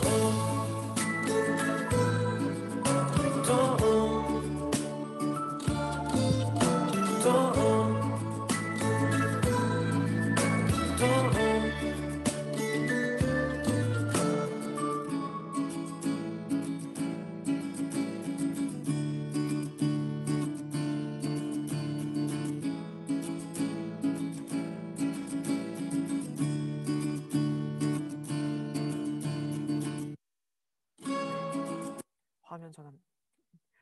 네, 지금 이것도 마찬가지로 제가 이제 제작을 해가지고 학생들한테 보여줬던 건데 이게 스크립을 드로잉을 한번 시켜보시면 선생님들 채점하시기 되게 편하실 거예요. 이게 학생들이 명암을 집중해가지고 그 명암 쪽인 라인이 아닌 안쪽에 있는 명암을 찾아서 막 긁어야 된다 하는데 학생들이 이 명암 찾는 눈을 거의 한 학기 내내 했는데도 어려워하는 친구들이 많았고요. 스크립이라고 했더니 이 윤곽선을 이렇게 막 그리는 친구들이 있었어요. 그래서 이런 부분들을 계속해서 명암을 봐야 된다. 얼굴이 있으면 튀어나온 부분이 있으면 입체적으로 코가 있으면 옆면이 있겠지, 들어간 부분이 있겠지, 꺾이는 부분이 있겠지, 이런 부분의 명암을 찾아줘야 돼 라고 얘기를 해줬거든요. 그렇게 해주면 되고요. 지금 질문해 주신 분들이 몇 분 계신데요. 이 음원 같은 경우에는 유튜브 만약 하시는 분들은 유튜브에 본인 로그인 하시면 유튜브 스튜디오에 들어가시면 돼요. 유튜브 스튜디오에 들어가시면 무료 음원을 다운받을 수 있게 해줘요. 그 음원은 무료로 사용하실 수 있고 지금 여기 사용되는 음악은 경재환의 미안하게도라는 음악인데 네, 가수고 이제 10대들한테는 조금 유명한 친구인데 제자예요. 그래서 제자한테 전화해서 쌤 수업 시간에 네 노래 틀어도 되지? 했더니 네. 제자가 쌤 마음껏 틀어주세요. 애들한테 홍보 좀 해주세요라고 해가지고 그래서 넣은 거고요. 유료 음악을 함부로 사용하시면 안 되고 저작권의 협의가 있어야 되고 제가 지금 이걸 유튜브에 올렸지만 이걸 뭐 수익을 가지고 가는 게 아니라 무료로 올렸기 때문에 그냥 문제가 없습니다. 사실 사전에 제가 여기에 노래 같은 것들 많이 넣어놨거든요. 그것도 전부 다 사전에 허락을 받아서 제가 예전에 노래를 했어가지고 제자들 중에 음악하는 친구가 있고 이제 친구들 중에 데뷔한 친구들이 몇 명 있어요. 그래서 그 친구들한테 미리 사전에 허락을 받고 음악을 다 삽입한 거입니다. 네. 또 질문이 뭐가 네, 그렇게 다 되어 있네요. 네, 그러면 지금 사실 5시 50분 정도까지 하는 걸로 아는데 이거 끝나고 나면은 수업 콘텐츠가 그렇게 많지는 않거든요. 제가 지금 영상 하나 더 틀어 드릴 텐데 이거 보실 분들은 보시고요. 쉬실 분들은 잠깐 쉬셨다가 한 4분, 5분 정도 뒤에 잠깐 다시 진행하도록 하겠습니다. 칸투어 드로잉 보여드리겠습니다.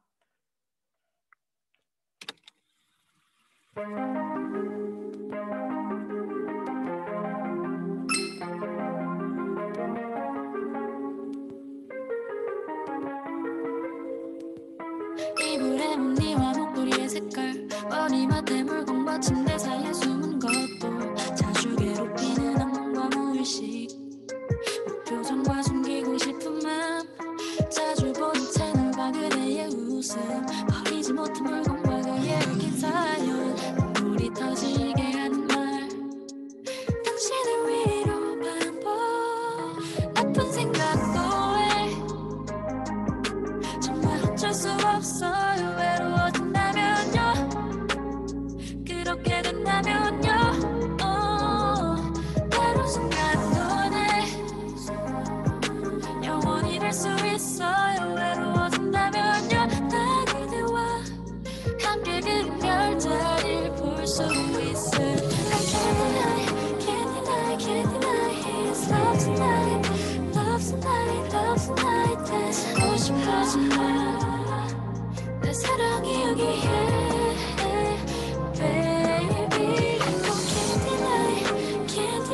can't deny his love tonight love tonight love tonight 그대의 이름을 여기에 숨겨둘게 Love is love that you got me baby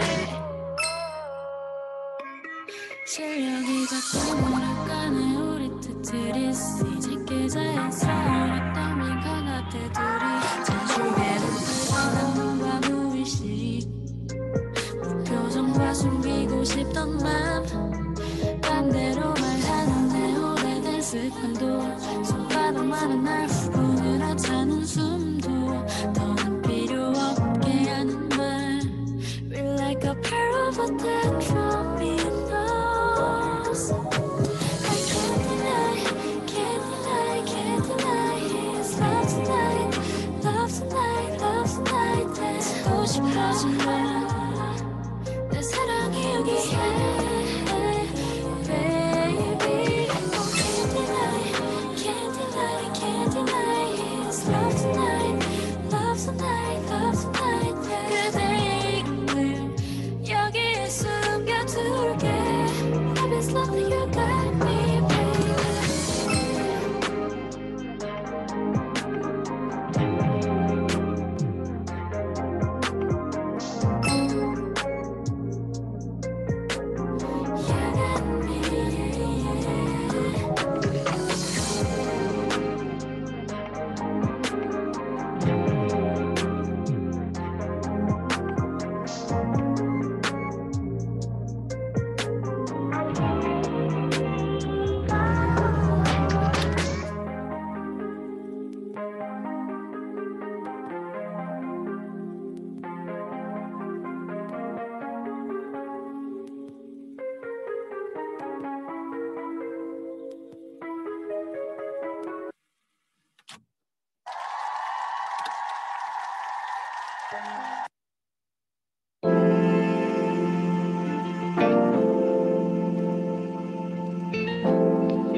네, 지금 잠깐 쉬고 오셨어요? 5시 50분쯤에 마무리될 거라서 30분 정도 시간이 남았는데요. 지금 동영상 보여드린 것들은 지금 전부 다 전체 공개로 제가 지금 유튜브에 올려두었습니다. 지금 앞서 말씀드렸던 마지막 영상 보이셨죠? 쉬면서 이 영상 같은 경우에 사용된 음악 같은 경우에도 유튜브에서 다운받을 수 있는 무료 음원을 사용을 했고요.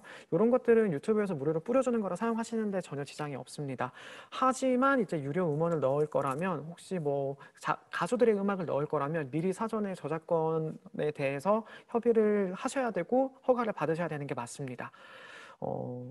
드로잉 같은 경우에도 여기서 이 정도로 설명을 드릴 수 있을 것 같고요. 그럼 PPT 다시 한번 보도록 하겠습니다. 네, 다음으로 지속 가능한 패션 디자인이라고 해서 업사이클링에 대해서 얘기를 했었는데요.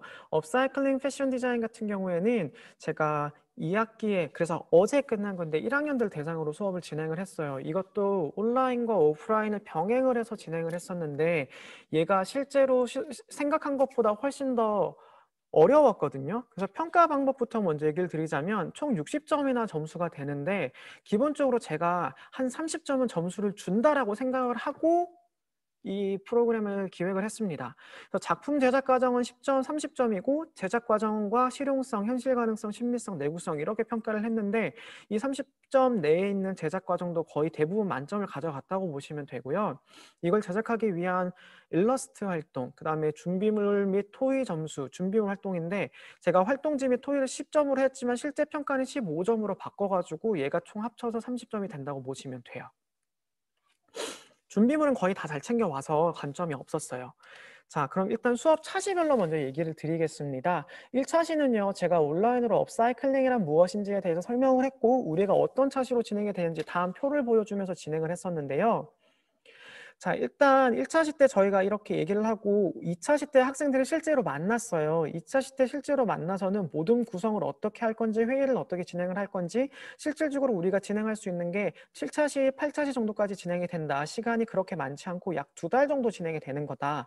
마찬가지로 블록 차시이기 때문에 2차시로 수업이 진행이 되고 이 학생들에게도 똑같이 한 차시는 영상을 보여주고 한 차시는 이제 피드백을 받는 걸로 들어갔습니다.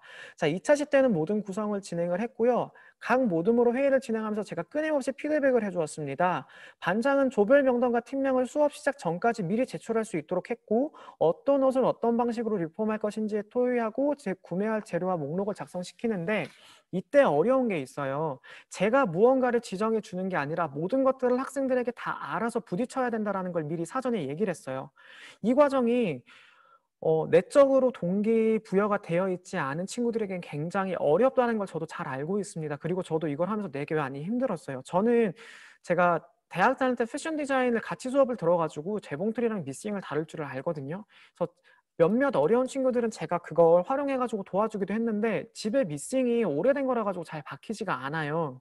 제 옷 정도 이제 다듬을 정도밖에 되지 않다 보니까 모든 학생들 걸 제가 다 해줄 수는 없잖아요. 그러니까 사전에 회의하면서 뭐 옷 같은 거 원단 같은 걸로 연결을 해줄 텐데 원단의 성분도 비슷해야 되고 원단의 성격이 다르면 리폼하기가 힘들다. 그리고 너네가 만들려고 하는 게 너네 손으로 제작을 다 할 거면 반드시 내구성이 떨어질 수밖에 없고 그러면 우리가 버려지는 쓰레기들을 활용해 가지고 업사이클링을 해서 입혀야 되는 건데 작은 쓰레기를 모아서 더 큰 쓰레기를 만들면 안 되겠지?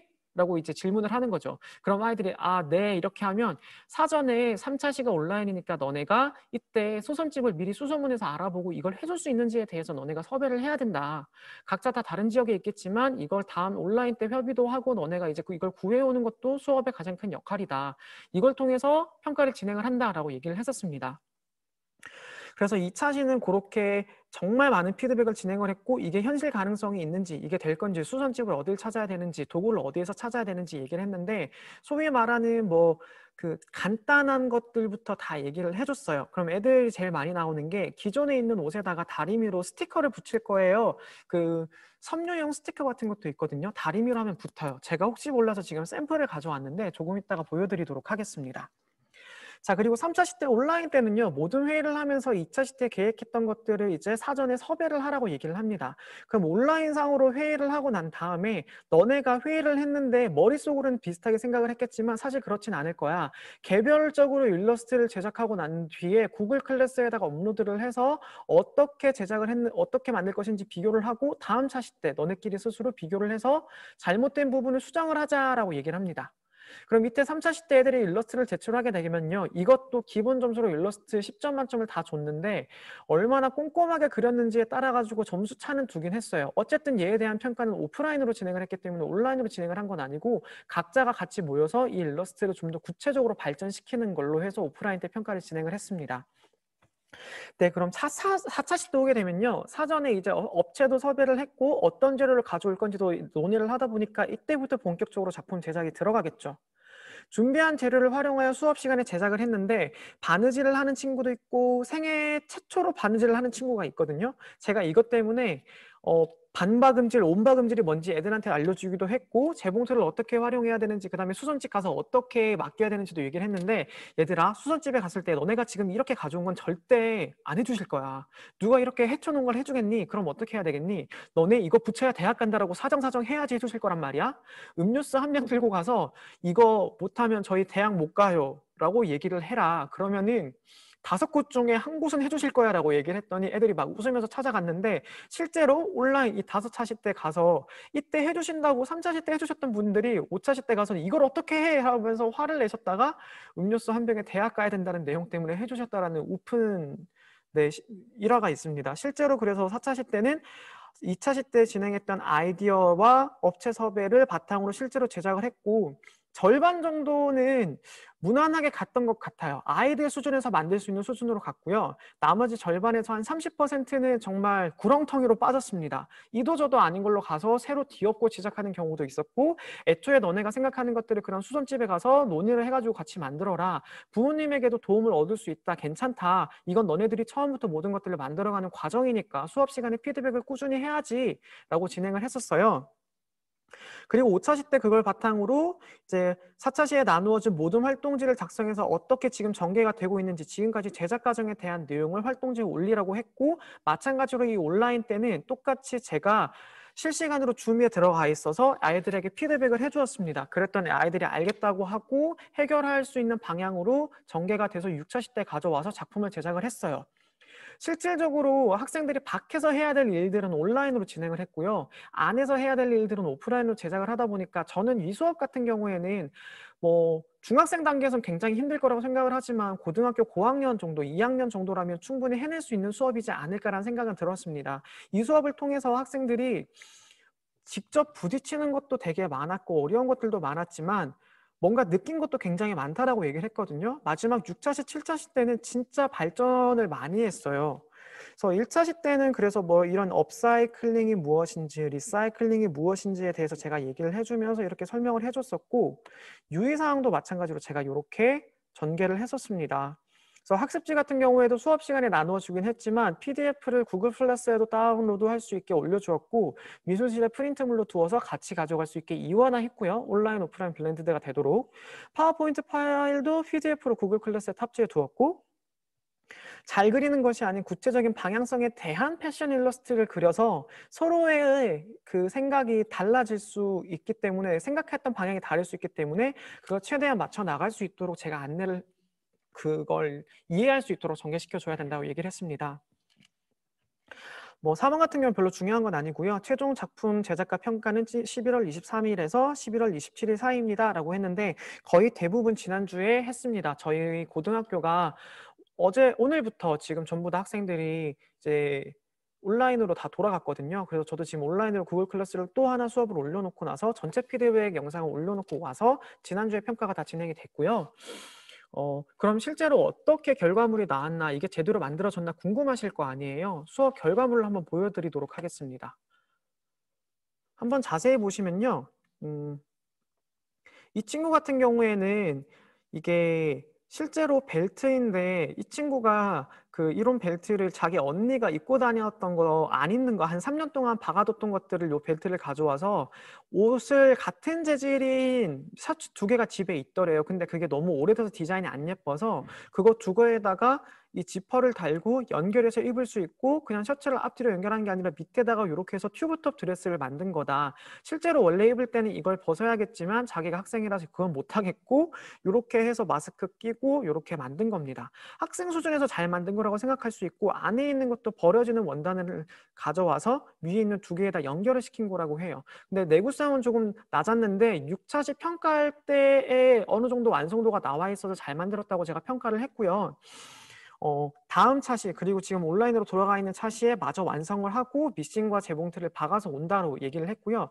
이 친구들은 남학생들이 만든 건데 옷 2벌을 합쳐가지고 자세히 보시면 여기 지퍼 연결하면서 하나는 지퍼가 있지만 하나는 단추가 있어서 단추 구멍을 만들어서 연결할 수 있도록 했어요. 2개의 재질을 뒤에 확 나눠가지고 앞뒤에 단추 연결하는 옷으로 만들었는데 신미성 있게 잘 만들긴 했지만 내구성은 상당히 약해가지고 내구성 점수는 못 받았습니다. 그리고 이거는 무릎에 해져 있던 바지인데 거기에 여기에 사용하지 않던 천들을 가지고 위에 있는 셔츠에서 사용하지 못하는 천들을 가지고 내려와서 밑에 이렇게 덧대가지고 붙였어요. 그래서 엄청 잘 만든 건 아니고 학생 수준에서 만든 작품이라고 얘기를 할 수 있고요.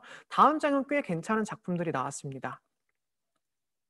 이 학생 2작품은요. 이 학생 같은 경우는 보시다시피 느낌이 딱 한복이라는 느낌이 들 거 아니에요. 개량 한복을 모티브로 해가지고 만든 작품인데요. 처음에 논의할 때 위에 있는 재질과 밑에 있는 재질이 달라서 너네 이거 재질 연결하는 것도 굉장히 힘들 건데 괜찮겠니? 이거 분명히 수선집을 가야 할 거야 라고 해서 처음에 위에 있는 거는 홀치기염 있죠. 홀치기염으로 염색을 학교에서 시켰고요. 이제 담그는 염색이 아니라 홀치기염에 이제 분무기로 뿌리는 역할로 해가지고 염색을 먼저 시킨 다음에 위에를 잘랐어요. 그리고 동대문 있는 원단 시장에 가가지고 원단을 떼었습니다. 제가 원단 이런 거 어디서 구해요? 라고 했을 때 구제를 살 거면 동묘 앞에 가도 되고 아니면 인터넷으로 원단닷컴이라고 있으니까 거기에 홈페이지에 들어가서 너네가 만들어도 될 거야 라고 해서 이 샤 원단을 떼와서 2개를 겹쳐가지고 이제 수선집에 가가지고 붙여줬습니다. 실제로 평가할 땐 제가 그런 것까지 다 얘기했어요. 너무 예뻐. 이거 신비성에선 점수 내가 5점 만점에 5점 줄 수 있을 것도 같은데 실용성에서 솔직히 이거 세탁할 때 위아래 세탁 때문에 용도가 달라가지고 드라이 클리닝 아니면 세탁이 힘들 거고 이거 세탁도 되게 어려울 것 같아. 실용성은 조금 떨어질 것 같아가지고 선생님이 점수는 3점으로 감점해야 될 것 같고 현실 가능성도 3점 정도밖에 되지 않을 것 같아. 이렇게 평가하면서 바로바로 눈앞에서 피드백 같은 것도 계속 다 했습니다.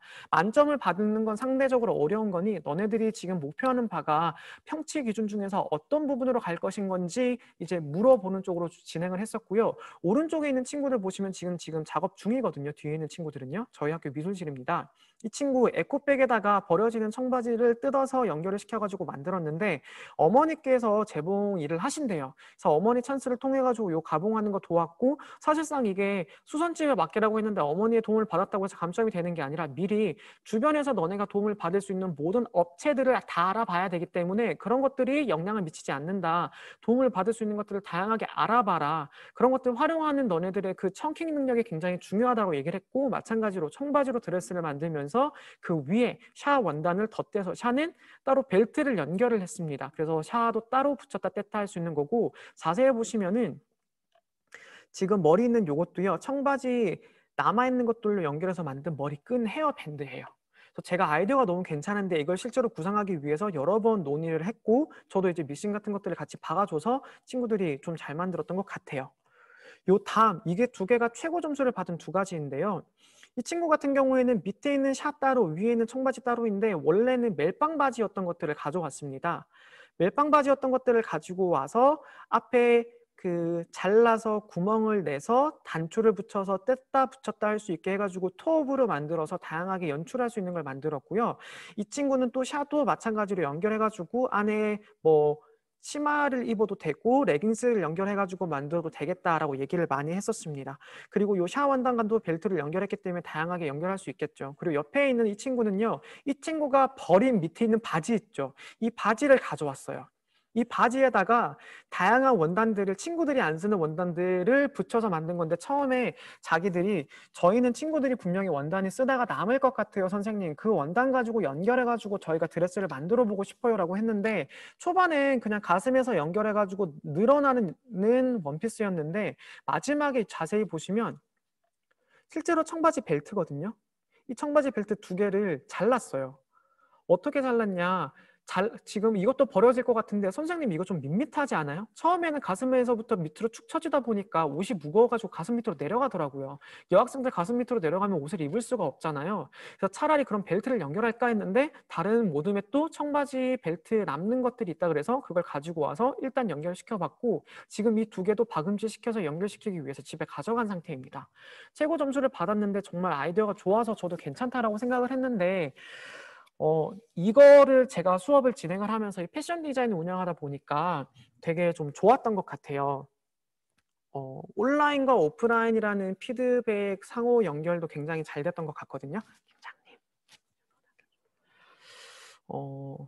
그 과정에서 오프라인에서 할 수 있는 부분들은 오프라인으로 진행을 했고 온라인에서 설명해야 되는 것들은 온라인으로 설명을 하면서 동시에 학생들끼리 소모임으로 줌으로 회의를 하고 나서 모르는 것들은 온라인으로 들어와서 피드백을 받아라. 너네들의 회의 내용 중에 어려운 부분들 그리고 다 같이 들어오는 줌이기 때문에 그 팀만 피드백을 해주는 게 아니라 다양한 친구들이 같이 와서 쟤네조는 이런 피드백을 받는구나. 우리 쪽의 문제점은 무엇이지? 서로서로 공유할 수 있었고 그리고 긍정적으로 학생들에게 패션 일러스트를 채점의 대상이 아니라 서로서로 모를 수 있는 인지의 불균형이 올 수 있는 것들을 이제 인지 부조화 같은 것들 서로서로 이제 잘못 알 수 있는 것들을 이해할 수 있도록 하다 보니까 조별에서도 트러블이 그렇게 많이 안 일어났어요. 분명히 이제 버스 기사처럼 이제 끌고 나가는 친구들이 있을 건데 그 친구들과도 트러블이 없도록 최대한 많이 해결해서 조별 활동에서 생겨나는 그런 잡음들도 굉장히 많이 줄였고요. 수업 끝나고 수업 마지막에 제가 피드백을 항상 받을 때도 이제 패션 디자인이 이렇게 문외한이었는데 무언가를 알게 되고 나니까 굉장히 느낀 것도 많고 버려지는 것들이 이렇게 많다라는 생각에 자기가 생각을 좀 많이 바꿨다라는 얘기들도 많이 했습니다. 혹시 패션 디자인 수업에 관련돼 가지고 질문 있으신 분들은 지금 잠깐 질문해 주시면 좋을 것 같아요. 5분 정도 시간이 남았거든요. 절대 이게 쉬운 수업이 아니라서 쉽게 도전하실 수 있는 수업은 아니라는 생각이 들거든요. 그럼에도 혹시라도 만약에 하신다면 혹시 어떤 질문이 있으실까요? 실제로 저도 이거는 제가 기획한 수업은 아니고요. 지금 아마 노원중학교에 계실 거예요. 노원중학교에 근무하시는 저의 동기 선생님께서 패션 디자인을 지역사회랑 연결해가지고 만드셨던 그 융합 수업이 있으셨는데 저도 그걸 보고 모티브를 얻어가지고 업사이클링을 해야겠다. 실제로 지금 서울에 그 뭐죠? 생활용 프라자라고 해가지고 업사이클링을 전문적으로 하는 프라자가 생겼거든요. 저도 거기에 가서 실제로 교육도 받고 연수도 받고 그걸 바탕으로 이런 수업을 한번 해봤으면 좋겠다라고 했는데 온라인 플랫폼이 가능할까라고 했는데 생각보다 결과물이 잘 나왔어요. 혹시 질문 없으신가요?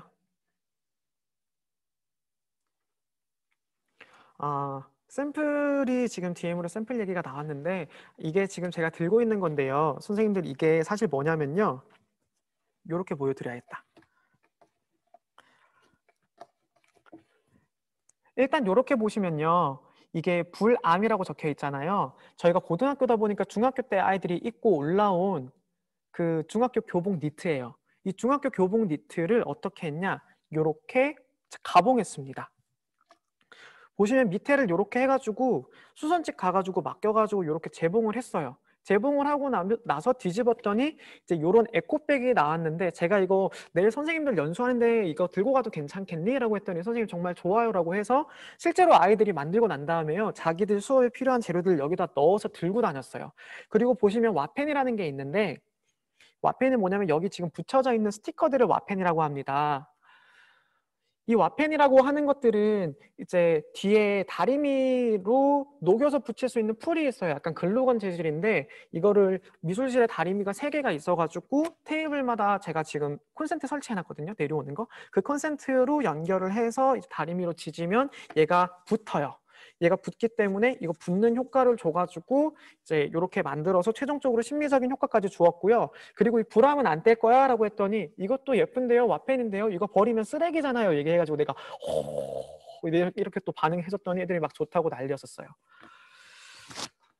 지금 질문 나왔는데 재봉틀은 어떤 걸 사용하셨나요? 라고 했는데 저는 그 예전에 이제 옷을 만들 때 대학교 때 옷을 만들어야 되다 보니까 전문가용으로 해가지고 우리나라에서 나오는 것 중에 무난한 거 근데 중고로 샀어요. 130만 원짜리 사가지고 제가 썼고요. 그때 이걸 미술실에 들고 간 게 아니라 저희 집에 있어요. 그래서 애들 걸 몇 개만 딱 진짜 남자들 중에 이건 위험하다 싶은 것들만 수선집에 맡기기 전에 좋을 정도로만 제가 몇 가지 가공만 해줬고요. 네, 되게 힘들었어요. 그래서 전 다시 나오고 싶진 않아요, 사실. 그리고 패션 디자인 수업을 지역사회와 어떻게 연계하셨는지가 궁금하네요라고 하는데 그건 제가 한 게 아니라 그때 다른 분이 하신 거라 가지고요. 그분께 여쭤보고 해야 되는데 저희가 그게 좀 오래돼가지고 정확히 기억은 잘 안 나요. 그리고 아마 동대문구에 있는 몇몇 학교는 창신동이 워낙에 재봉틀로 유명한 지역이잖아요. 그쪽에 계신 분들은 그런 걸로 수업을 하셨던 걸로 알고 있어요. 그런 남는 것들, 천 같은 거 가져와서 붙여가지고 그 최소영 작가죠. 그 청바지로 풍경화 만드는 작가, 그 작가 수업처럼 남아있는 것들로 풍경화 제작하기, 유화 만들기 막 이런 것도 하셨다는 걸로 알거든요. 이 정도면 질문이 되셨나요? 답변이 됐을까요? 네, 제가 사실은 수업이 오늘 2시간인 걸로 알고 왔는데 시간표가 잘못 프린트가 돼가지고 3시간이라고 들어가지고 제가 좀 일부러 루즈하게 했었거든요. 그래서 시간이 거의 다 돼서 PPT 마지막에 수업이 몇 가지가 있어요. 이것만 딱 말씀드리고 마치도록 하겠습니다. 자, PPT로 들어가겠습니다.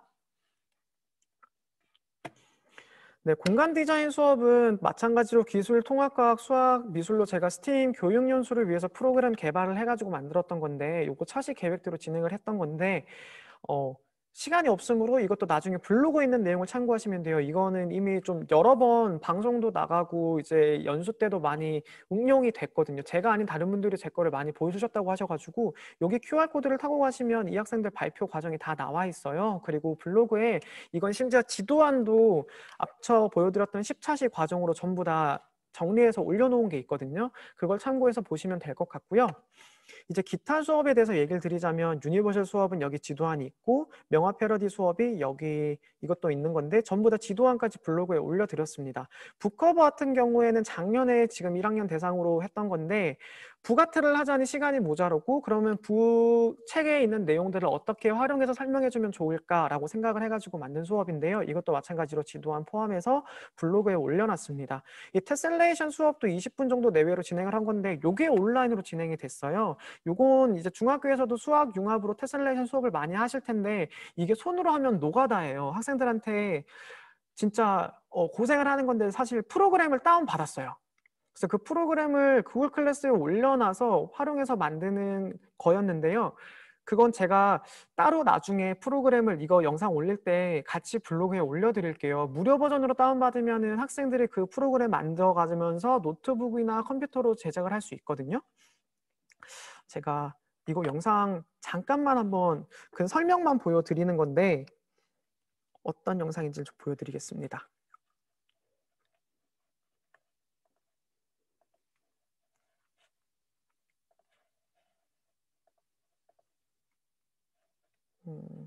어디 있지? 아주 잠깐만 보여드릴게요. 안녕하세요.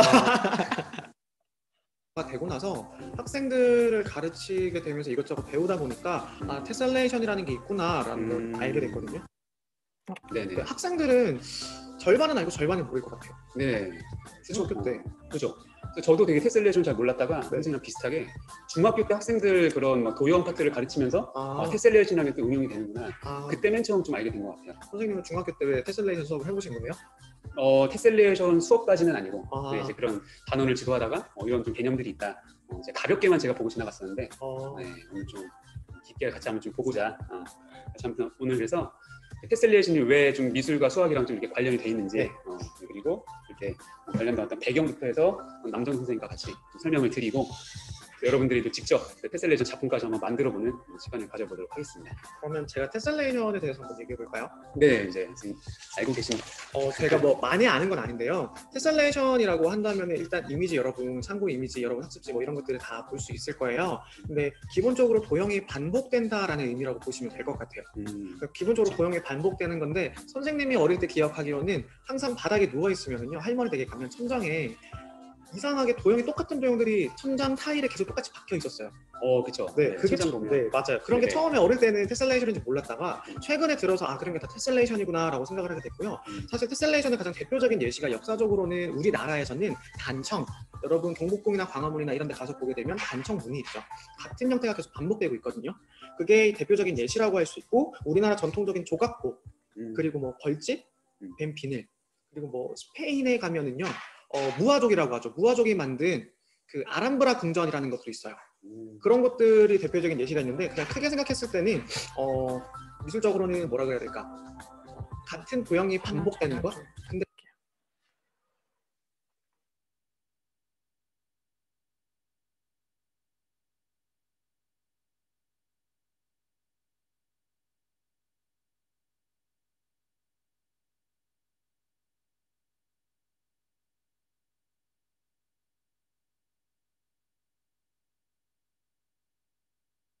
수학 단원이 있어요. 그 단원을 활용해가지고 여러분들이 가르칠 수 있기 때문에 수학이랑 미술에서 가장 많은 융합 수업 콘텐츠로 사용되고 있기 때문에 온라인으로 설명을 하기에는 좀 수월할 수 있죠. 왜냐? 융합 수학 같은 경우에는 보통 한 개 반을 대상으로 두 선생님이 같이 가르칠 수 있는 방법이 있고, 혹은 한 선생님이 융합 콘텐츠를 가지고 여러 개를 진행해야 되는데, 다른 선생님과 함께 한다면 사실 영상으로 편집하다 실수 있으면 편집할 수 있는 이런 온라인 콘텐츠가 조금 더 적절하거든요.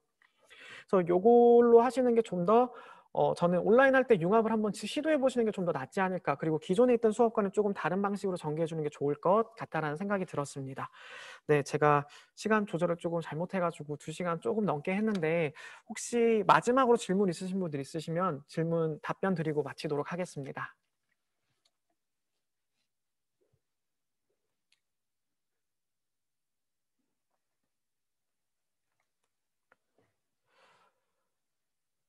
네.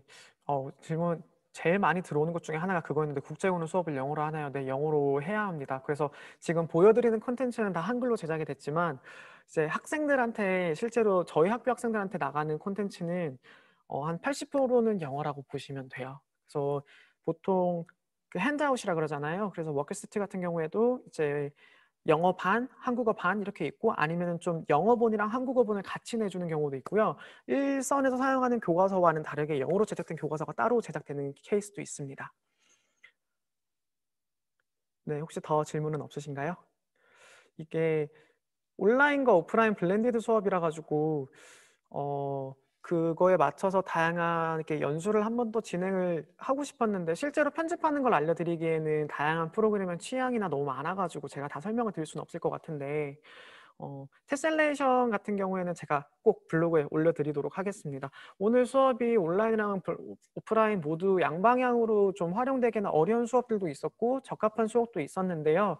선생님들이 하실 때 그 과제형 채점하는 게, 과제형 그 수행평가 주는 게 어렵다라고 분명히 생각하실 거예요. 저도 그 공문을 받고요. 대신에 과제를 내주되 그 과제가 발전용으로 되는 거라서 오프라인의 평가가 가능한 포트폴리오나 프로세스 폴리오는 저희가 평가가 되니까요. 과제명을 프로세스나 포트폴리오로 만들어서 평가하는 방식을 조금 추천드리고요. 저희 학교 학생들도 그렇게 평가를 하다 보니 상대적으로 수행평가 채점이 별로 어렵진 않았습니다.